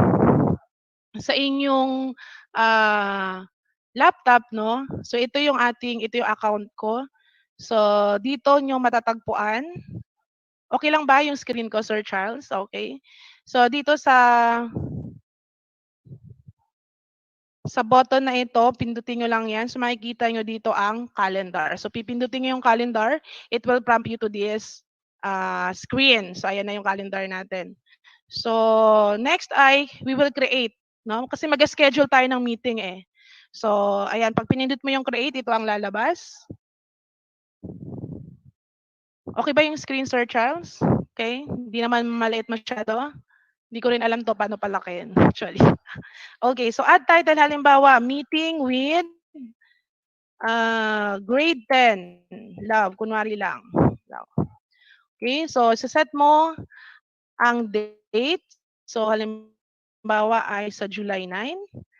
Dito ilalagay mo ang oras. Ayan. Halimbawa, ang meeting ninyo ay, ang klase mo ay 9 a.m. hanggang 12 p.m. So, ayan. So, next ay pwede ka rin mag-add ng guest. No? Ito ay direkta nilang ma-receive sa Gmail nila na sila ay ini-invite mo sa meeting. No? So, yan. Pag pinindot mo yan, halimbawa, ayan. So, lalabas yung mga suggested na email, halimbawa ganyan. So, pero ang ginagawa natin ay, di ba, nagbibigay lang tayo ng link, tapos yun lang. So, anyone can join the meeting with the link. So, next natin ay ito, add Google Meet video conferencing. Ayan. So, makikita ninyo dito sa baba niya, ito yung ating link na binibigay sa ating mga kasama para maka-join sila sa meeting. So, gagawin nyo dyan, ayan, copy meeting link. Tapos, pwede nating i-share via messenger. Ayan. So, ayan. So, save na natin. So, ito na siya sa ating calendar. Thursday, July 9. So, ayan siya. Sinet ko ng 9 a.m. So, pag pinindot mo yan, ayan, papakita niya ulit sa iyo yung iyong link. No? So, ito yung bibigay mo sa mga estudyante mo. So, itong link na ito, kung mapapansin nyo, merong 10 letters doon sa huli. No? So, ang tawag dito, ito yung meeting code. Yan yung meeting code. So, sabi dito, 30 minutes before ay no-notify ka niya.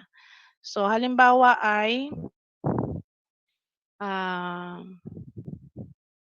mag-join Google Meet na tayo. So, pag pindot mo nun, ayan. So, isa sa mga etiquette no, ng while having this Google Meet, ay lagi nating ensure ng ating camera at ang ating mic ay naka-off. Kung hindi naman tayo magsasalita, no, i-off natin ang ating mic button at ang ating cam button. So, ayan. So, join now. Pindutin nyo ang join now. So, makikita ninyo. Ayan, nasa loob na ako ng meeting. So, may mga iba't ibang button tayo dito. Magsisimula ako dito sa kaliwa ha. So, ito. Pag pinindot ko ito, ayan, ibibigay niya sa iyo ang details ng meeting. So, ang meeting ko ay, ayan, mali pa yung spelling ko. May pamagat na meeting with love. So, nandyan din ang aking link ko. Halimbawa, may naging ulit ng link. Tapos, wala kang mapagkopyahan. So, ayan, yan ang ibibigay mo. Ayan. And then, next ay itong button na itong tatlo. napakahalaga nitong tatlong button, no? Itong unang button na ito yan ay yung mic on at saka mic off. No? Kapag pinindot mo yan,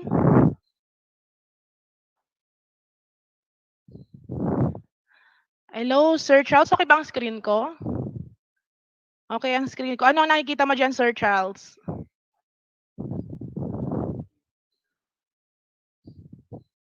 Um,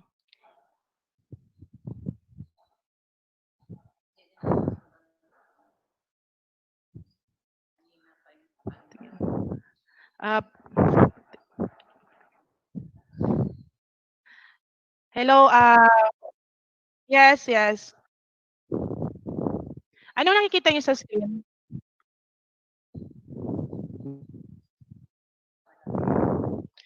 Ay, doon kayo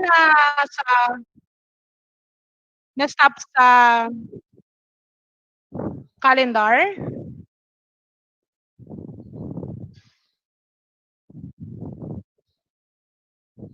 Hello, may I ask from our participants?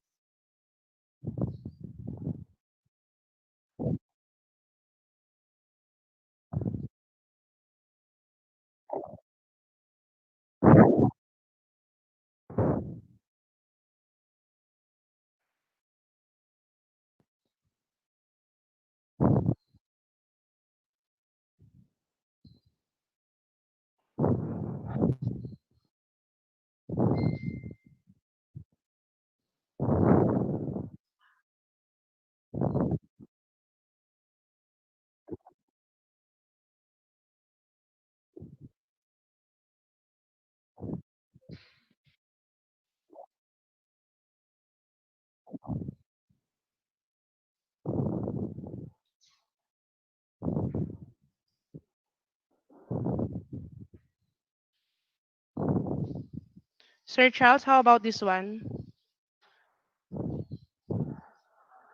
Ay, nakikita mo? Okay. So, try ko muna mag-open ang aking account.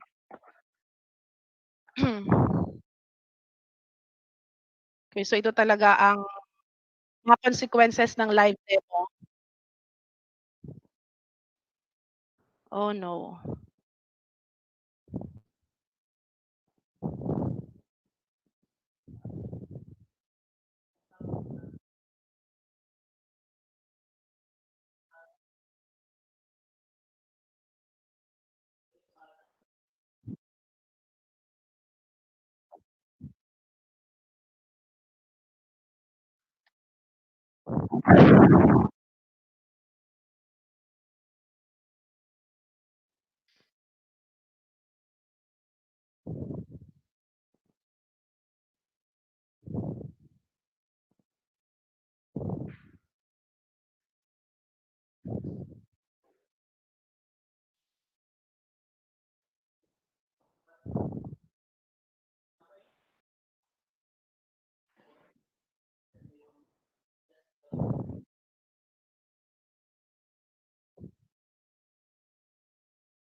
Hello? Hello, Charles? Sir Charles? Hello? I think, nahihirapan, yes. Ang nahihirapan sa signal, you can have the YouTube naman po. So, it's been recorded so that if ever na mahirapan sila ngayon, they can watch the recorded YouTube. Then after that, they need to evaluate for attendance. Kasi the signal and technical problems, we cannot predict this kind of. Yes, I hope that everyone understand that the signal and technical problems, we cannot predict this one. Thank you.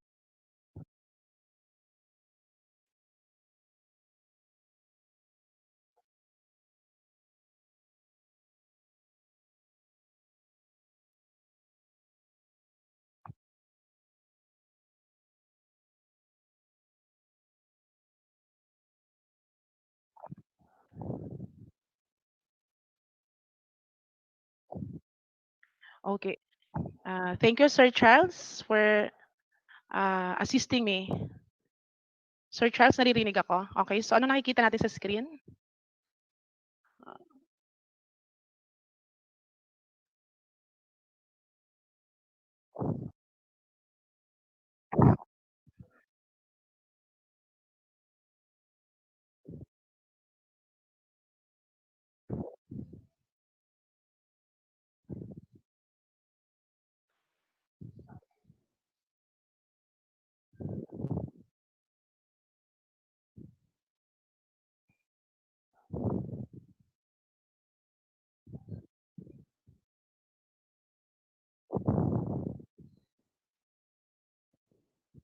Okay, so ayan, kanina nag-stop tayo sa pag-create or pag-schedule ng meeting via calendar. So ayan na, 'pag magsisimula na tayo ng meeting, join Google Meet.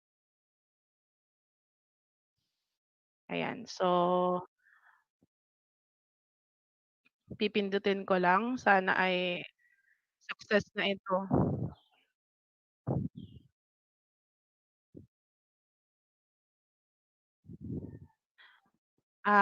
May naka-open yata ng oh.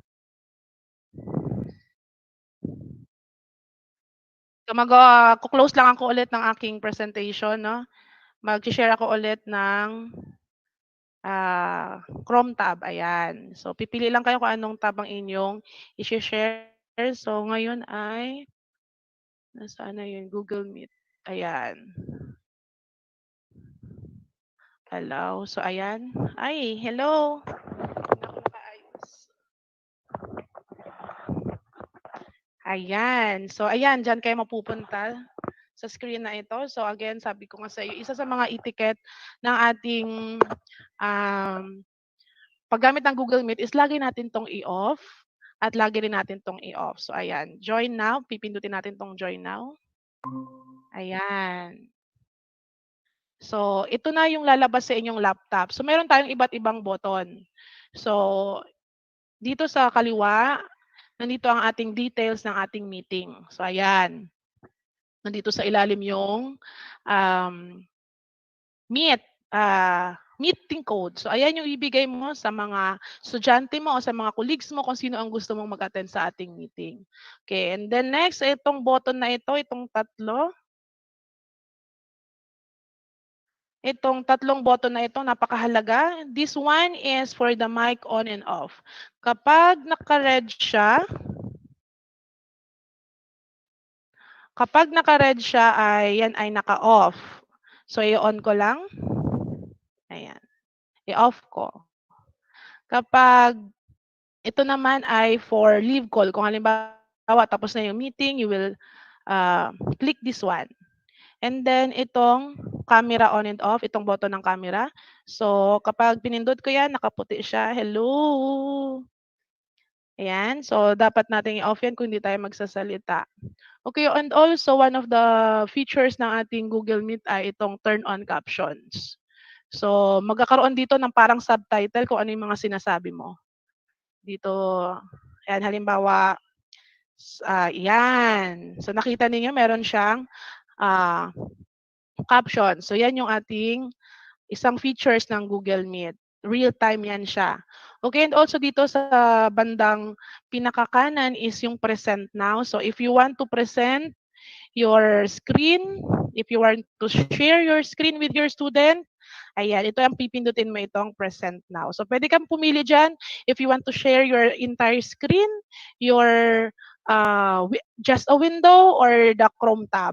Okay, and then dito meron ding tatlong tuldok dito na pag pinindot mo, ito ang lalabas. So una yung change layout. So change layout, pwede kang pumili dyan. Sidebar, yung naka-tiled, or yung spotlight.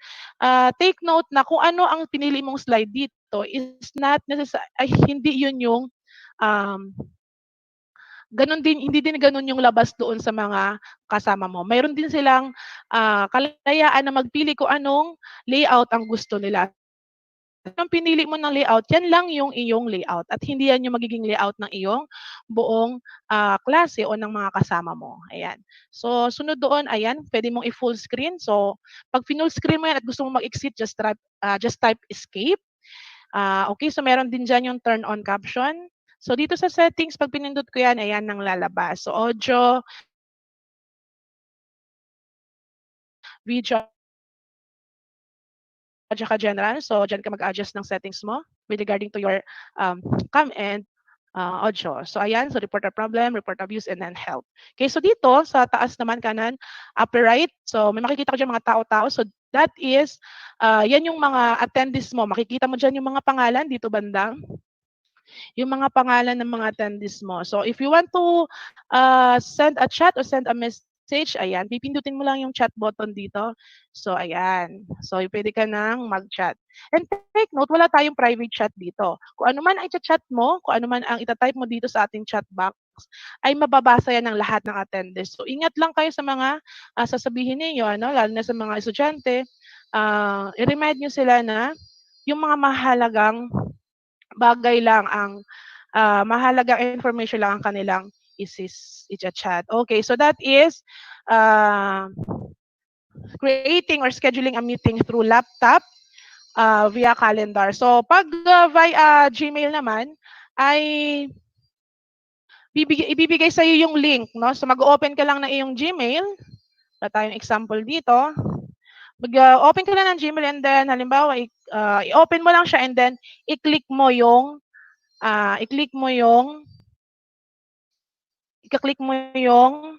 anong tawag dito? I-click mo lang yung link na yon. Okay, yung link. So, yan yung ating next na pangalawang method. So, ang pangatlong method naman natin is via meet.google.com. So,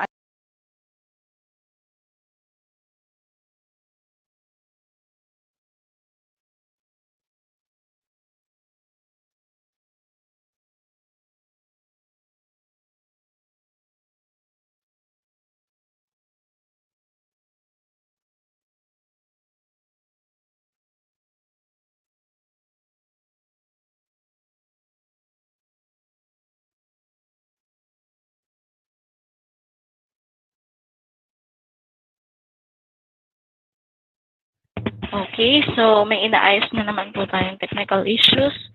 Medyo nagfa-fluctuate po ang ating internet connection.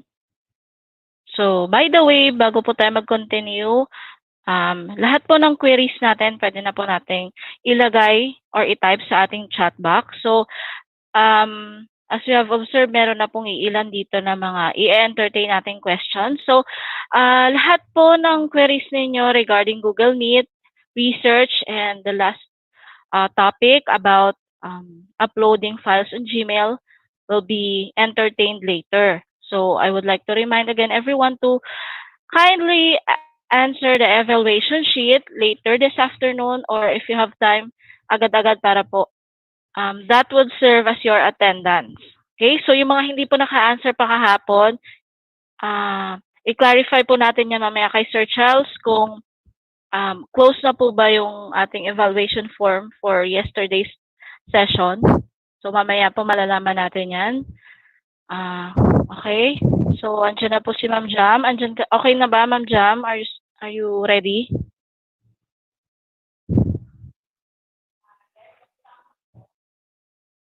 Naka-mic off pa po, Ma'am. how about that? Ayan, okay na po. Clear na po, Ma'am. Okay. Thank you. So, ayan, i-share ko lang ang screen ko. So, ito naman ay ang pangatlong paraan, no, pag-create or schedule ng meeting. So, via meet.google.com, type nyo lang ito sa inyong web area. So, ito. Tatanungin ka kung start a meeting or enter a meeting ko. Dahil ikaw ang gagawa ng meeting, so dito ka sa start a meeting.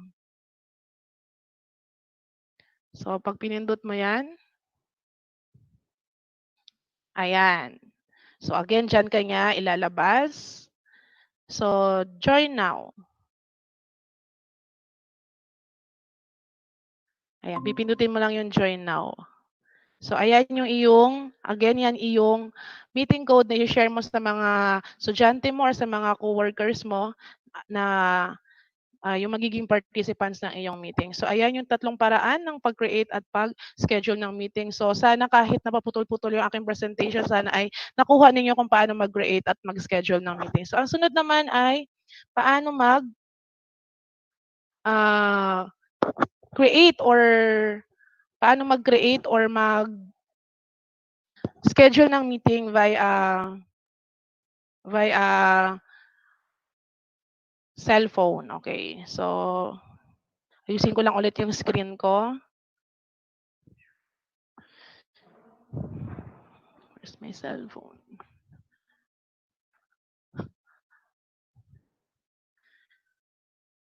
Hello? Ano nakikita nyo? Nakikita nyo ako? Wala po kaming nakikita, Ma'am Jam. Wala po kaming presentation nakikita.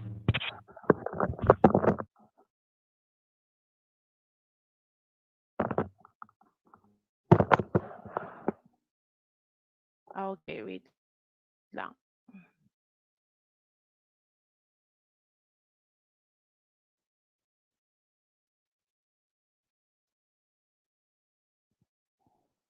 Okay, so habang pong naghihintay tayo ng presentation ni Ma'am Jam on how to schedule meeting using smartphones, pwede po ba tayong manghingi pa ng other input, Sir Charles?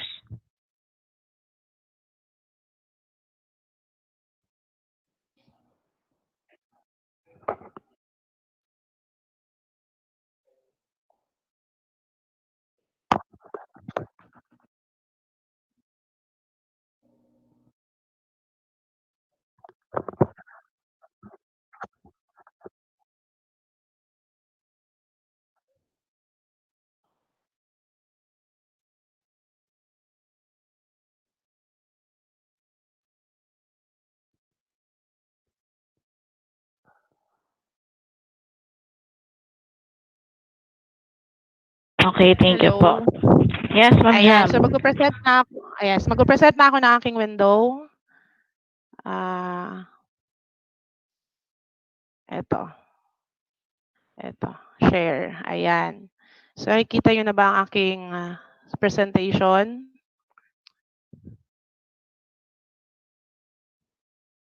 Sir Charles, Ma'am Och? Okay. So, ayan, nung nakaraan gumawa ako ng infographics no, how to use or how to create or schedule a meeting through Google App via phone. So, una, syempre, dapat ikaw ay may app. So, first, download the app. Pangalawa ay open the app, syempre. So, yan. Ito yung ating logo ng Google Meet. So, ayan. Pag in-open nyo siya, yan ang lalabas sa inyong screen. So, pindutin nyo lang continue. And then, hihingihan siya ng permission if you want to i-sync ang inyong camera at ang inyong audio. So, pindutin nyo lang po ang allow. And then, ayan. Pumili ka po ng account na gagamitin mo. So, kung may account ka na sign in sa iyong cellphone, so, papipiliin ka niya na lang. Hindi mo na kailangan mag-sign in. Papipili ka na lang. So, ito ang maganda sa Google kasi once na sinink mo lahat ng once na naka-login ka dyan, tapos synchronize lahat ng apps. Pag open mo ng apps, hindi kanya kailanganing tanungin kung ano ang account kasi nga naka-synchronize ka na siya. So, sa lahat ng apps, isang account lang yung magagamit mo. So, ayun. So, number 6, ayan. So, galing tayo dito, pag sign in mo ng account or pagpili mo ng account, ayan ang lalabas. So, it's either new meeting or meeting code. So, kung gagawa ka ng meeting, ayan ang pindutin mo yung meeting code. Kuha. So, kapag mag-join ka naman ng meeting, so, ito meeting code. So, again, yung meeting code natin ay 10 letters na matatagpuan doon sa last part ng ating Google Meet link. Okay? So, ayan. Kung ito kasi ay infographics na ginawa on how to join. So, again, paulit-ulit kong sinasabi, maging etiquette natin sa paggamit ng Google App ay ang mic on at ang mic off at saka cam off. So ayan, bago ako magsimula, I'll see to it talaga na lagi akong mic off at saka cam off. So ayan. So join a meeting kasi nga ito ay infographics on how to join. Pero again, uulitin ko ha, kung ikaw ang gagawa ng meeting, ang pipindutin mo ay new meeting. So ayan, new meeting. Ikaw na yung owner ng meeting. Pero ito ay join na meeting ito. So ayan na, 10 letter. So pag pindot mo ng join na meeting, ayan, dyan ka na nga ilalabas. So alam ko na lahat tayo ay alam na ito kasi base kayo na survey ay maraming nag-yes kung paano, alam nila paano mag-join ng meeting through Google App.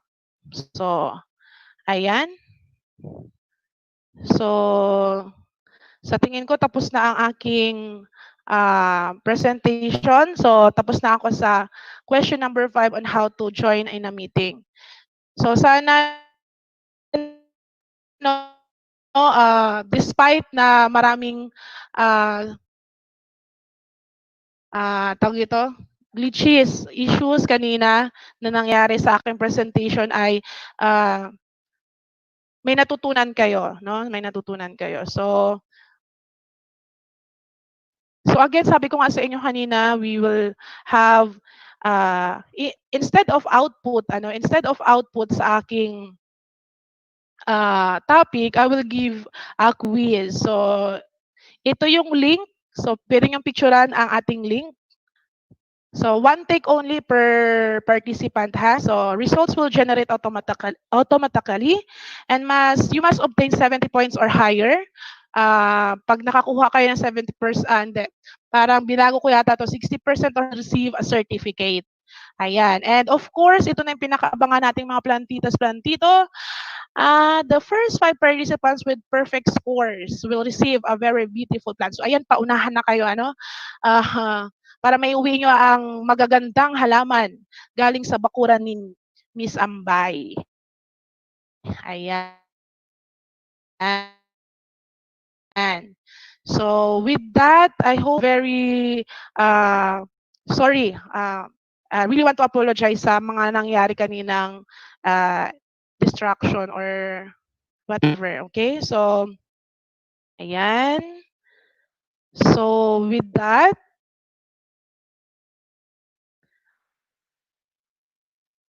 so I hope let's meet sa Google Meet. Thank you very much. Yan, thank you very much po, Ma'am Jam. Habang mag-moderate ako ngayon while moderating, actually excited ako doon sa iyong quiz at tinatandaan ko ang iyong link kasi baka mamaya wala na ako doon sa top 5 respondents.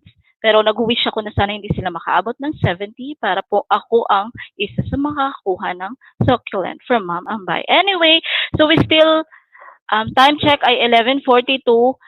Pasensya na po, talagang nagkaroon tayo ng mga glitches sa ating internet connection. So, adjust lang po tayo ng konti ng time. This is, the last topic is really important also kasi we will be utilizing this. So, without further ado, let me introduce to you our last speaker for today, the Master Teacher 1 of the Science Department, Sir Dennis C. Tabinga.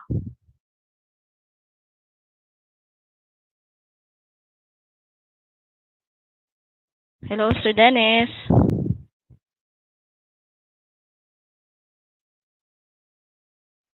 We cannot hear you, sir. Naka-off po ang inyong mic.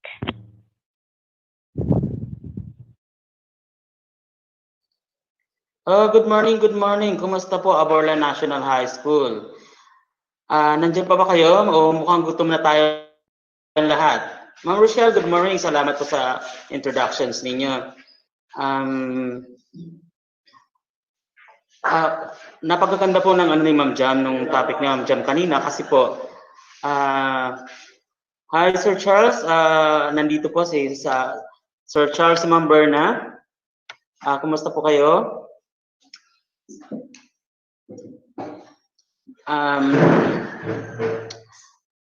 Sana po Mabilis lang po itong topic na to. Kunting-kunting na lang, alam ko medyo gutom na tayong lahat. Yes, Sir Dennis. Ma'am Jam, okay na po. Maraming salamat sa presentation mo. Medyo marami po nandun. Bago Ma'am Jam.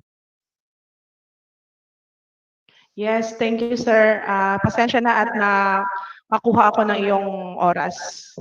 Oh, walang problema, Ma'am Jam. So, ngayon po, good morning everybody. I'm going to discuss about utilizing Gmail and Messenger using smartphones and laptops. Okay, so halos lahat naman tayo sa panahon ngayon ay mayroon ng laptop at saka mayroon na tayong mga smartphones na ginagamit, lalo ng mga estudyante natin. So, dati hindi natin masyadong pinapansin, pero nagkaroon ng pandemic, ang nangyari, magkakaroon tayo ng online, paano natin gagamitin yun? Okay? So, may malaking tanong, why? Or what is the scenario? So, the COVID-19 pandemic has reinforced our conviction on the power of technology in the educational space. Engaging students, yung mga estudyante natin dati, with activities traditionally implemented through student events and workshop. Yun yung tinatawag natin dati na face-to-face. Okay? Has been transformed, shifts, and hinged on student access to technology and online resources. Whether in public and private schools or even in the alternative learning system. So nagkaroon tayo ng pandemic, mayroon tayong COVID-19, nakakatakot lumabas, yung dating ginagawa natin na mga activities, workshop, face-to-face, hindi na nangyari. Hindi natin alam kung kailan babalik yung mga ganong situation. So ang dapat natin pag-aaralan ngayon, yung ngayon. So the disruption to us, teachers in Aborlan National High School as education sector has prompted to move into the digital space, ramping up for online courses, webinars, new online experiences, and multimedia content campaigns. The promotion of online education will ease our students' transition and guide them through new mediums of learning. This will empower our students, upscaling them in high-demand fields that corresponds to their career aspirations. This is the reason why we have implemented trainings like this, to literate ourselves on online communication with our students and test the effectivity of this training for the forthcoming years, applying the best of our experience to improve learning and upgrade our organizations, our institution. So tayo to, we from the DepEd Palawan, particularly Aborlan National High School, needs to be ready to power the education system in our new normal situation. So let's try to understand our learners. Let's try to look up the gap. Sino ba yung mga learners natin? At sino ba yung mga teachers dito sa generation natin na to? Meron pa bang mga baby boomers na mga teacher? Or mga baby boomers na mga learners? Or belong pa tayo sa Generation X or sa Generation X? Okay. Or most of us ay nakapasok dito sa tinatawag nating mga millennials. Or baka may mga learner pa tayong mga millennials. So, dito kasi sa millennials, medyo inabot natin yung explosion of the internet. Extremely comfortable with computers and mobile devices. So, tayong mga teachers, medyo andun tayo. So, ngayon we are going to focus dito sa Generation Z. Ito na yung mga estudyante natin ngayon. Sila yung tinatawag natin mga tech-savvy. So, new generation. Yung edad nila ay from age 5 to 25. Sinasabi natin, they are the youngest people on the planet ngayon. They grown up in hyper-connected world. Smartphones is their prepared way of communication. So minsan ay mga nakaraang mga taon na experience natin kung gaano karampant na kahit sa loob ng classroom, yung mga estudyante natin naglalaro ng Mobile Legends. So, tech-savvy sila, masyado silang parang nahihirapan sila ng mag-focus doon sa traditional lectures natin. So, ngayon, parang tayong teachers, yung kailangan natin gumawa rin ng way paano natin sila i-deal sa ganung mga trends nila. Until ito dumating na nga itong pandemic na kailangan natin ng online teaching. So,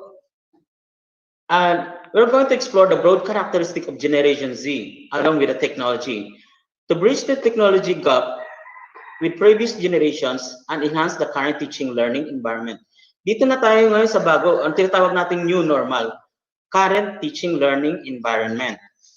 So, ano ba ang dapat nating, what are the things we need to send to our learners? So, syempre yung instructional materials, printed materials or documents, photo, audio clips, video clips, PowerPoint presentation, at saka lahat ng gusto natin pwedeng malaman ng mga estudyante natin. So, how are we going to send instructional materials in the new normal settings? Kasi bawal na face-to-face. Bawal natin silang makaharap. Okay? So, maybe we are going to use our laptop at saka smartphones. So, karamihan sa mga estudyante natin ngayon, halos lahat, or hindi naman, wala akong exact na data, pero nasa 80% ay mayroong mga smartphones. Tapos, we are going to send to them using email. Hindi ganyan dapat ka-harsh mag-send ng email. We must be gentle. So, email, ang tawag natin email is an electronic mail. Email or electronic mail. Trivia. Si Ray Tomlinson, akala ko kakilala Tony Sir Charles or Anthony Sir Charles, is credited as the inventor of email in 1971. 1971, parang hindi pa ako buhay nun. Okay, he developed the first system able to send email between users and different hosts across the ARPANET. Using this sign, hindi ko alam kung anong tawag dito sa sign na to link the user with a destination server. Yes, thank you sa suggestion. It is pronounced as at or at sign or address sign. Is the symbol in an email address that separates the name of the user from the user's internet address. So yun yung email. Doon nagsimula yung email. So by the mid-1970s, this was the form recognized as email. Ayan po. Ay nako. So email arrives in many applications. So isa sa pinakasikat na application ngayon na pwede tayo mag-send ng email ay through Gmail at saka sa Messenger. So send and receive emails for your students, create address book, and perform other basic email tasks. So through this application, we can send lessons to our students in a new normal settings. So using our smartphones and laptops. Okay, so ang pinakauso ngayon, itong tinatawag nating Messenger. Halos lahat may cellphone, may Messenger. Okay, how to send or receive instructional materials using your smartphone Messenger application. Ito yung kanyang, ang tawag dito, logo ng Messenger. So, Facebook Messenger,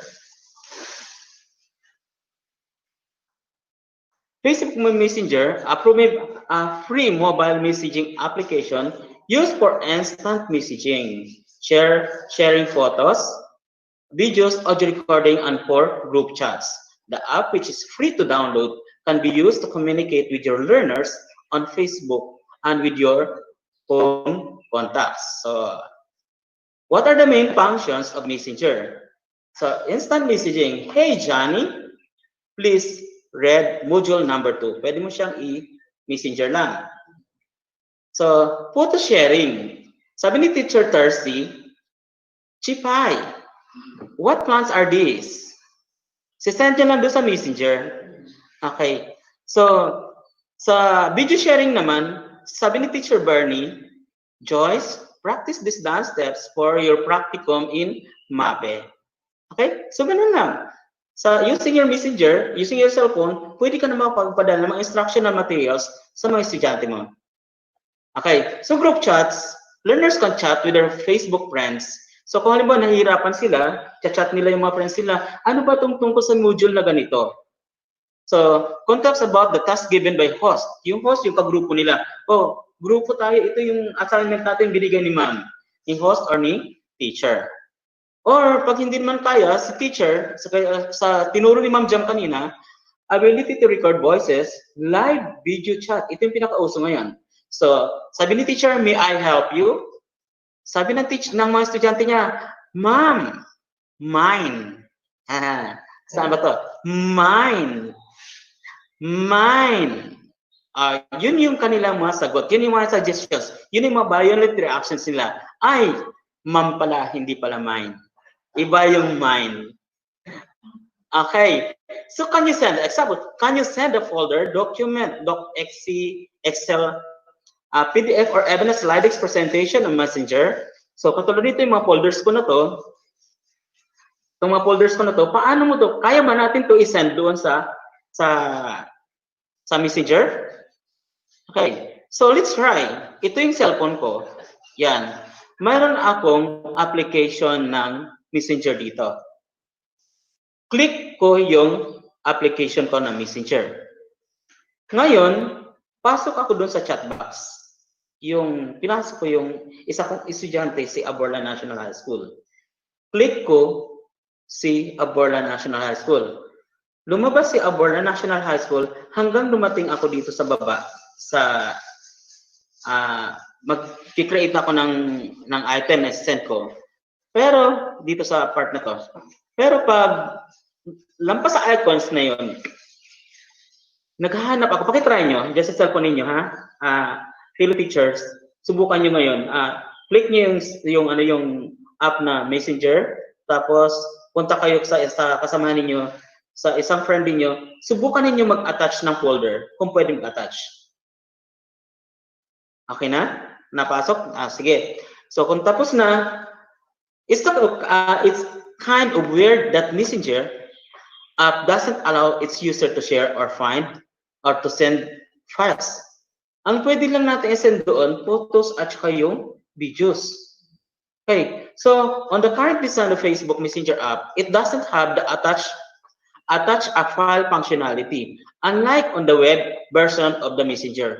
So paano ba yan? So isn't it possible? Hindi ibig sabihin, hindi ko na magagamit yung smartphone ko na makapag-send ng files, ng folder using my smartphone.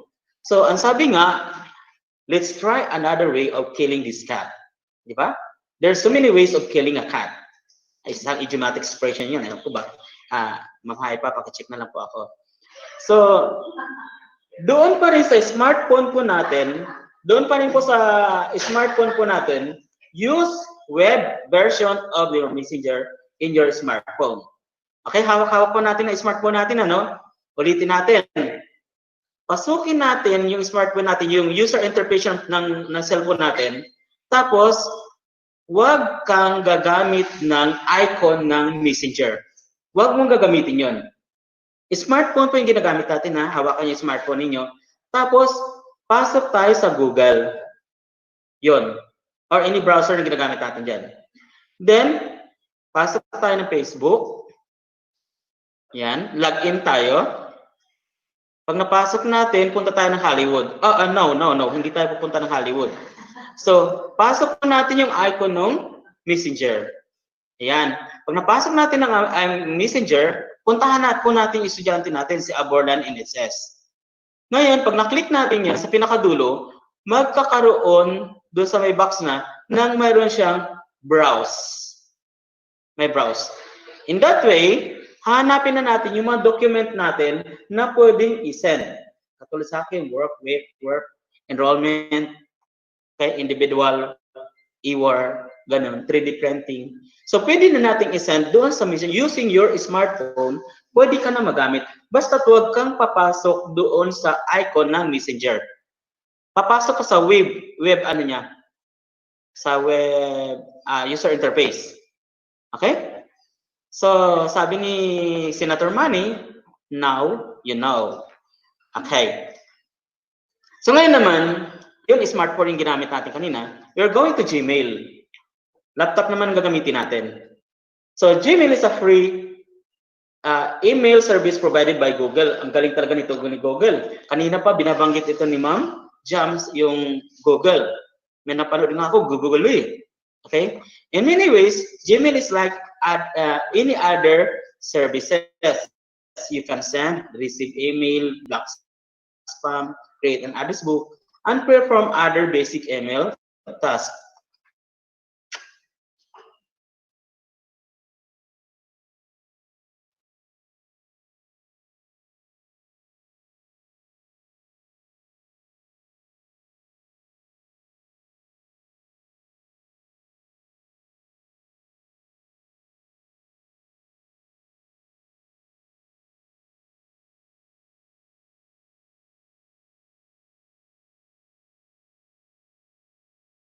Creating a Google account is needed to access Gmail because it's just one of many services offered by Google to register users.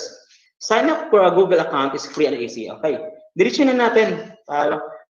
So example, ang Gmail address na sa akin, ang unang email ko ay dennistabiga78@gmail.com. Pero we are required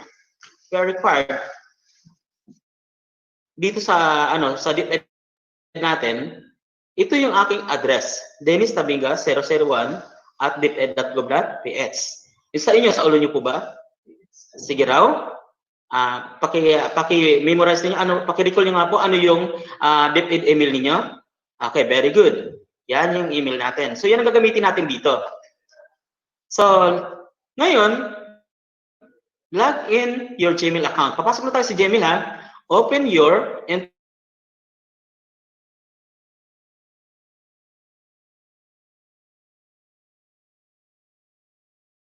browser. Kasi maganda kasi yung mga nila i-offer ng Chrome at saka ng Firefox at saka ng pero mas gumagamit ako ng Opera kasi hindi kunti ang gumagamit sa atin ng Opera. Huwag na kayong gumamit.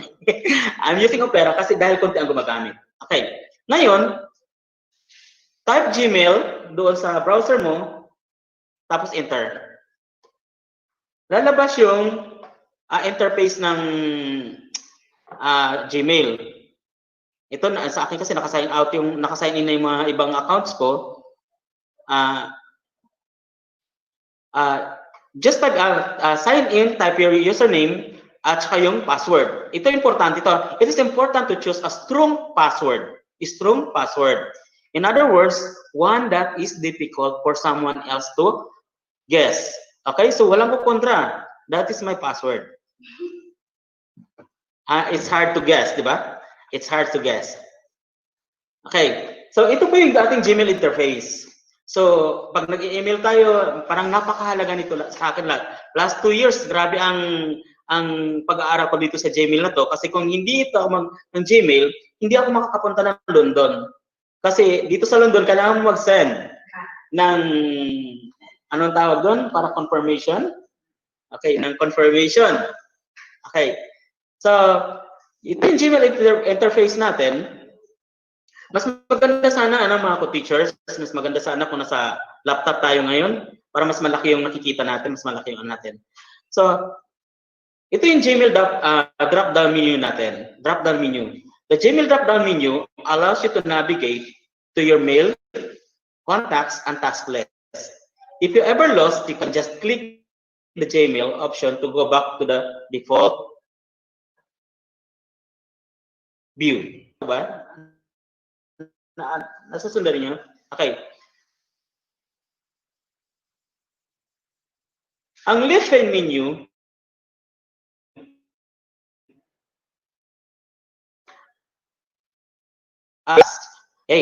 so next, manage labels. So, labels allows you to organize the message in your inbox. Kasi alam ba, hindi natin alam, ito kay love, sa section ng love, ito sa section ng purity, ito sa section ng Unok Island. So, doon sa labels, doon mo ma-analyze mo doon kung saan galing yung iyong email. Importante yan, yung label natin. Okay? Tapos, ito yung ating search box. Pag medyo nahirapan ka na hanapin yung daming email, tabunan ako, na-send na ba sa akin ni Sir Terso itong ganito na to, isusend mo yung, hanapin mo dyan sa search box, saan na ba yung email ni Sir Terso? So ito na yung sinasabi ko. Yung para pumunta ako ng London, para ito yung isend mo doon sa bank, tapos bigla yung ating magandang verifier, mali pala hindi na pala si yung verifier natin si Sir na pala, akala ko sa dati si Ma'am Chian. Okay. So, ito yung importante ngayon ng Gmail. Ang kahalagaan ng Gmail. Okay? So, this is the inbox. Diyan mo makita, receive a message will appear. You can click a message, then read it. The side panel, ito yung importante na kasama to doon sa sinasabi ni Ma'am Jam kanina. Dito sa side panel, allows you to quickly access your calendar, create lists, take notes, and keep tracks of deadlines.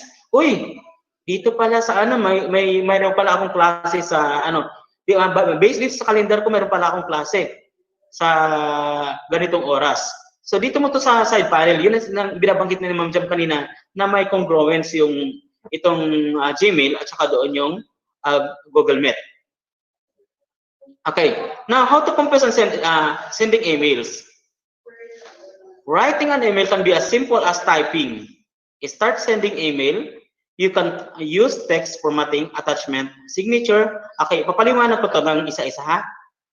Okay, so to compose an email, maganda sana makapagsabay kayo diyan sa mga computers niyo. Sige po, ayan. Assign mo yung email mo. Napasok mo na yung Gmail mo. In the left hand menu, click the compose button. Ito po yung compose button. Yan. Nakikita niyo po ba compose button? Yung may para siyang cross na may apat na kulay. Ang tawag dyan ay compose. Okay. So the compose window will appear in the lower right corner of the page. Dito to send an email, you'll need to add one or more recipients. Dito sa to field, yung field niya na yan. Nakikita niyo pa ba? Mas maganda sana mas malaki ang you can do this by typing one or more email address separated by commas, or you can click to select recipients from your contacts. So siguro ilalagay na natin yung mga contacts natin, mga estudyante, pangalan ng mga estudyante natin.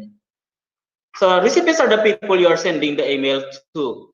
You will need to type the email address for each recipient.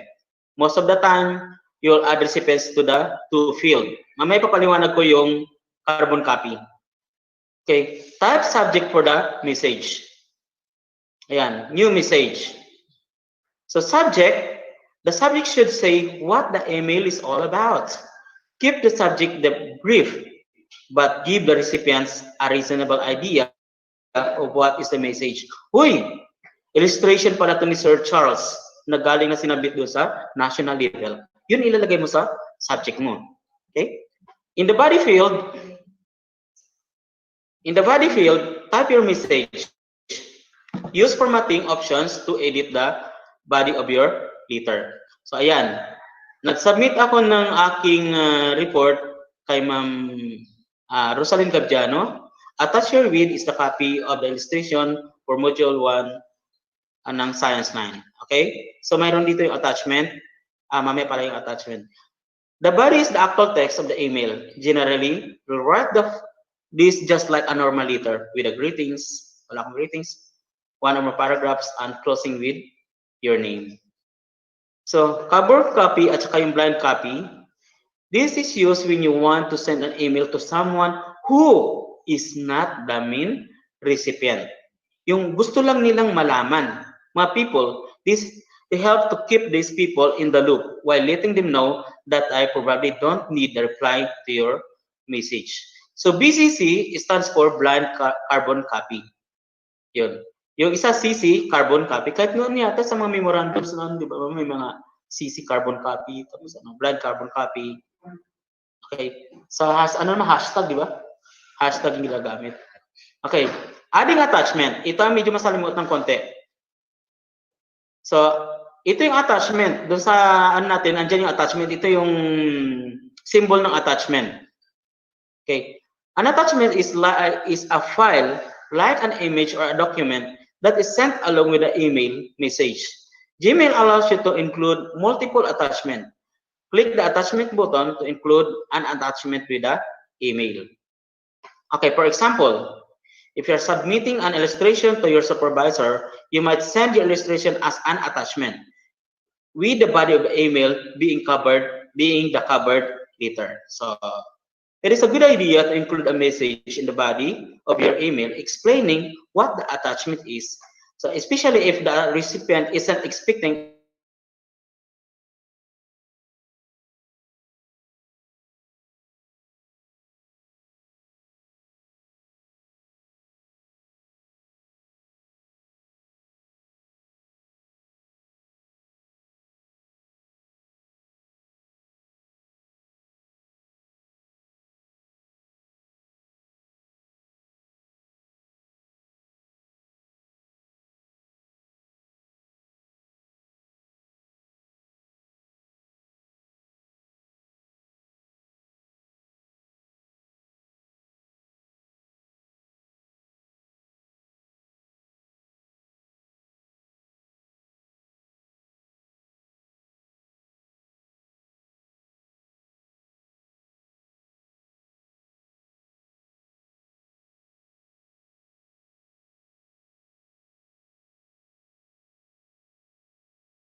dahan-dahanin natin ha, ipapakita ko sa inyo dahan-dahan kung paano yung pag-send ng attachment. So, ito yung attachment button. Yan. Yan ang una natin pipindutin. Pag na-click mo na yung attachment button, lalabas yung file upload dialog box. Yan. Pagkagaling dyan sa file upload dialog box, hahanapin mo doon yung kung saan siya nakalagay, saang drive siya nakalagay.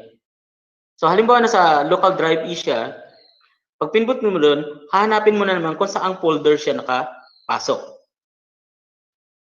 Pag nabuksan mo na yung folder kung saan siya nakapasok, kukunin mo na yung iyong illustration, yung attachment. Tapos i-open mo yun para i-send. Okay? Open mo, tapos click mo ulit para send.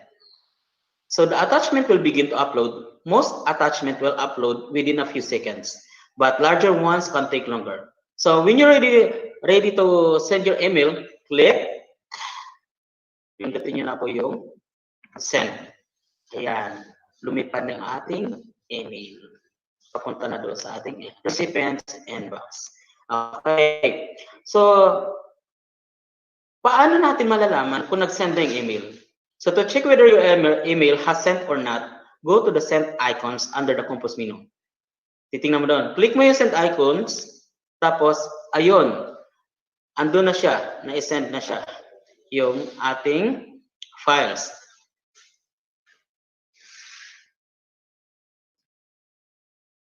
Okay.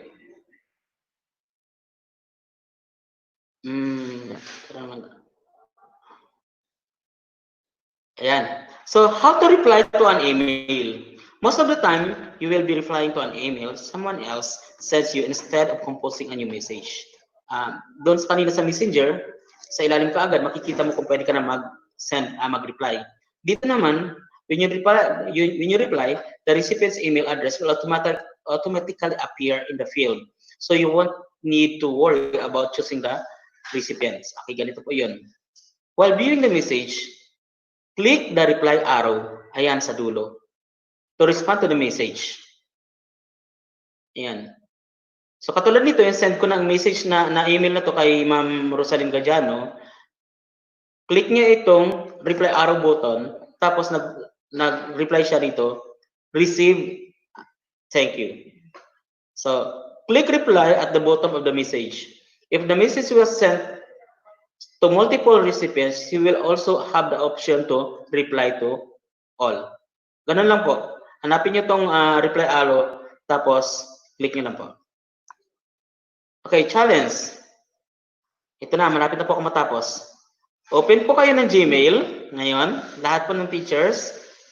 Open ng Gmail. Compose a new mail. Address the email ad to dennis.tabinga001.deped.gov.ph.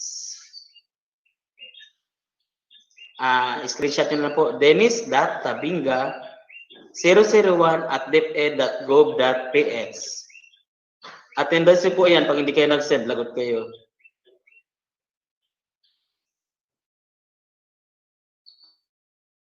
Okay. Type a subject and a message in the body of the email. Attach a picture of caladium and a cactus or anything, kahit ano pong picture, send niyo sa akin.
So, thank you for viewing.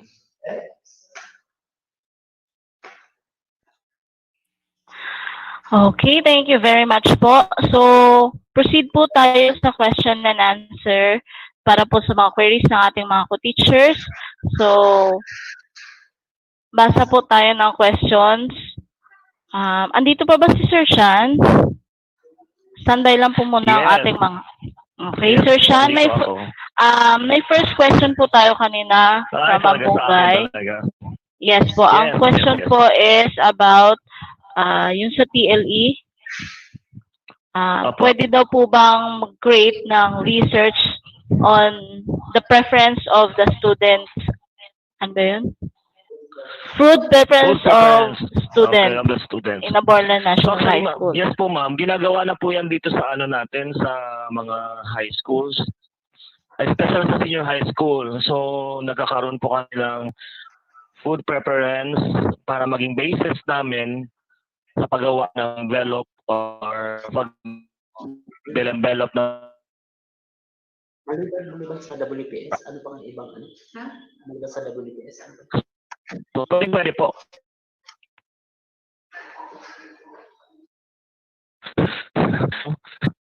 Hello? Narinig mo? Hello? Okay. Yun po, pwede po actually. So, dapat po, as I said a while ago, that our research will not only end on assessing or knowing something, but we need to produce or develop something new.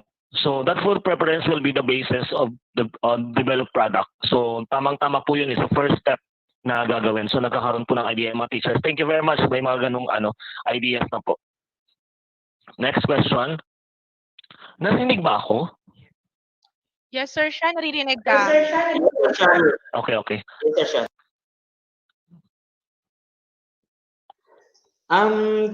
Hello, Sir Juni.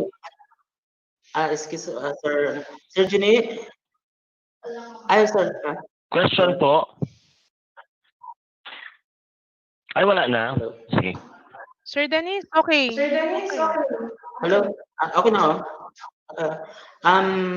Sagutin ko na sana yung concern ni Sir Junicio Estefano. Sir Juni, yung basta yung Android cellphone, Sir Juni, pwede mo siyang pasukin doon sa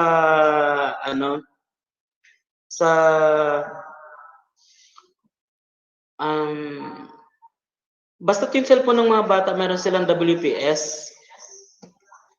May WPS, pwede nilang mabasa yung mga files and documents at saka yung Excel using WPS application.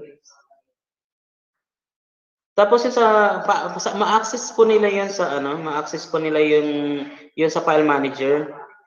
Halos lahat ng cellphone po natin, ang mga kako-teachers, lahat ng cellphone natin mayroon silang file manager. Doon sa file manager po, may nakasulat doon na documents. Doon sa documents natin, meron siyang mga application na kayang magbasa ng docs or documents ng Excel, PPT, PowerPoint, or PDF. Yun po yung abot ng kaalaman ko, Sir Jenny. Thank you po.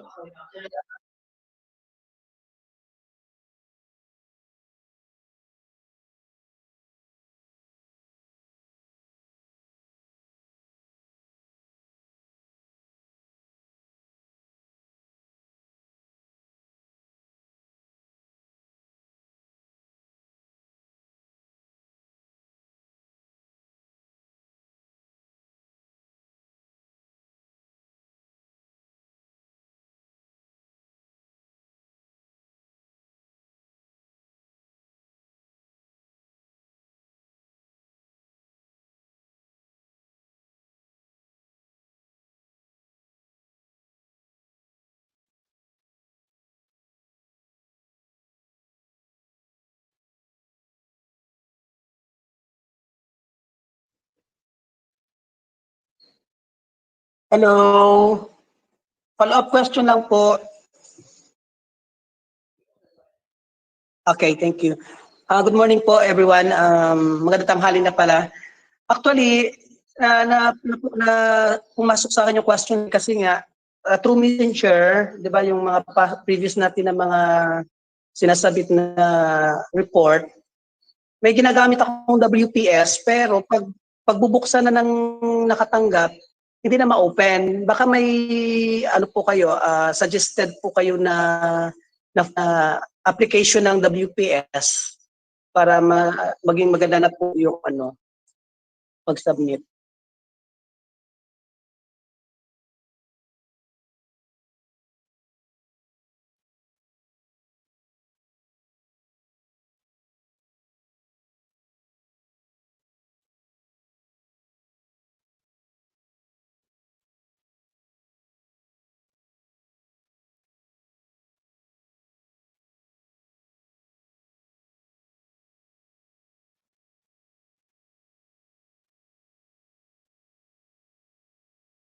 Okay po, salamat. I would like to acknowledge Sir Ryan Christopher Acosta. Siya pa lang po ang nakapag-send ng ayun po. May mga nakapag-send po sa akin ng email. So yung topic ni Sir Ryan ay ang cute po. Wow. Okay. So, thank you sa pag-reply, sa pag-send, sir.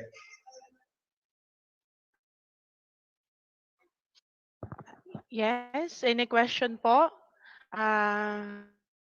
Pwede kayo mag-post sa ating chat or mag-comment po sa ating YouTube.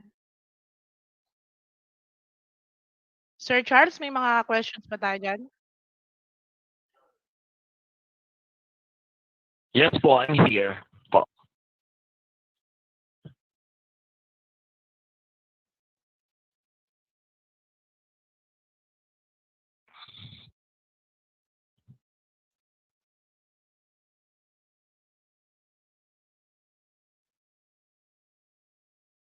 Oo, siyempre. Hello?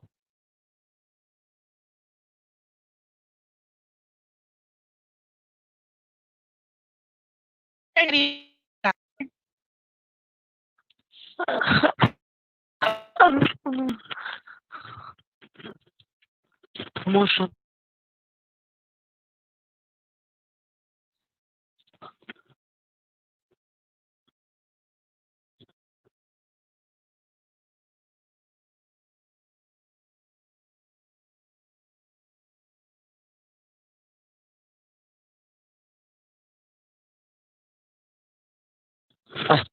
Okay, so for promotion pala ito. Sir, paulit lang sir yung question ng na-delay po ako. Hello? Hello?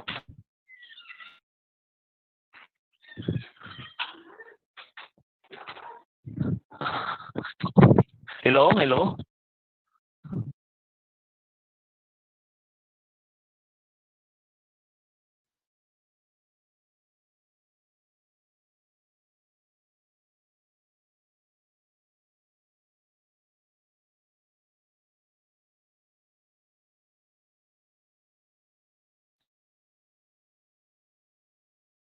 Change location po.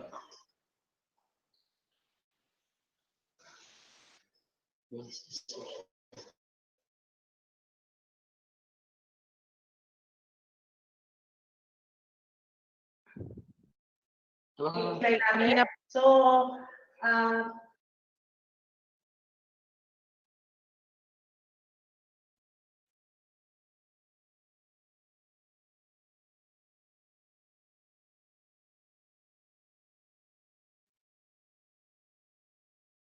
Okay kailangan na? mamaya ay ipopost ni Sir Charles ang ating evaluation form. So katulad kahapon, we will have to fill out 3 times Hello? para sa ating 3 speakers. Yes, Sir Shan. Narinig na ba ako? Okay na po. Yes, sir. So ang Yes, sir. question po, Okay ka na if po. Go ahead. kung ang action research lang po ba ang pwedeng ipang for promotion? Actually po, ang one of the requirements po for promotion as master teacher po is action research. Requirements po siya para ikaw ay mapasali sa ranking. Pero po ang promotion po na after qualifying for the ranking po, doon po papasok yung mga ginagawa nating libro, which is for ranking po, point system naman po ito. Naintindihan po ba? Hello? Narinig ba ako?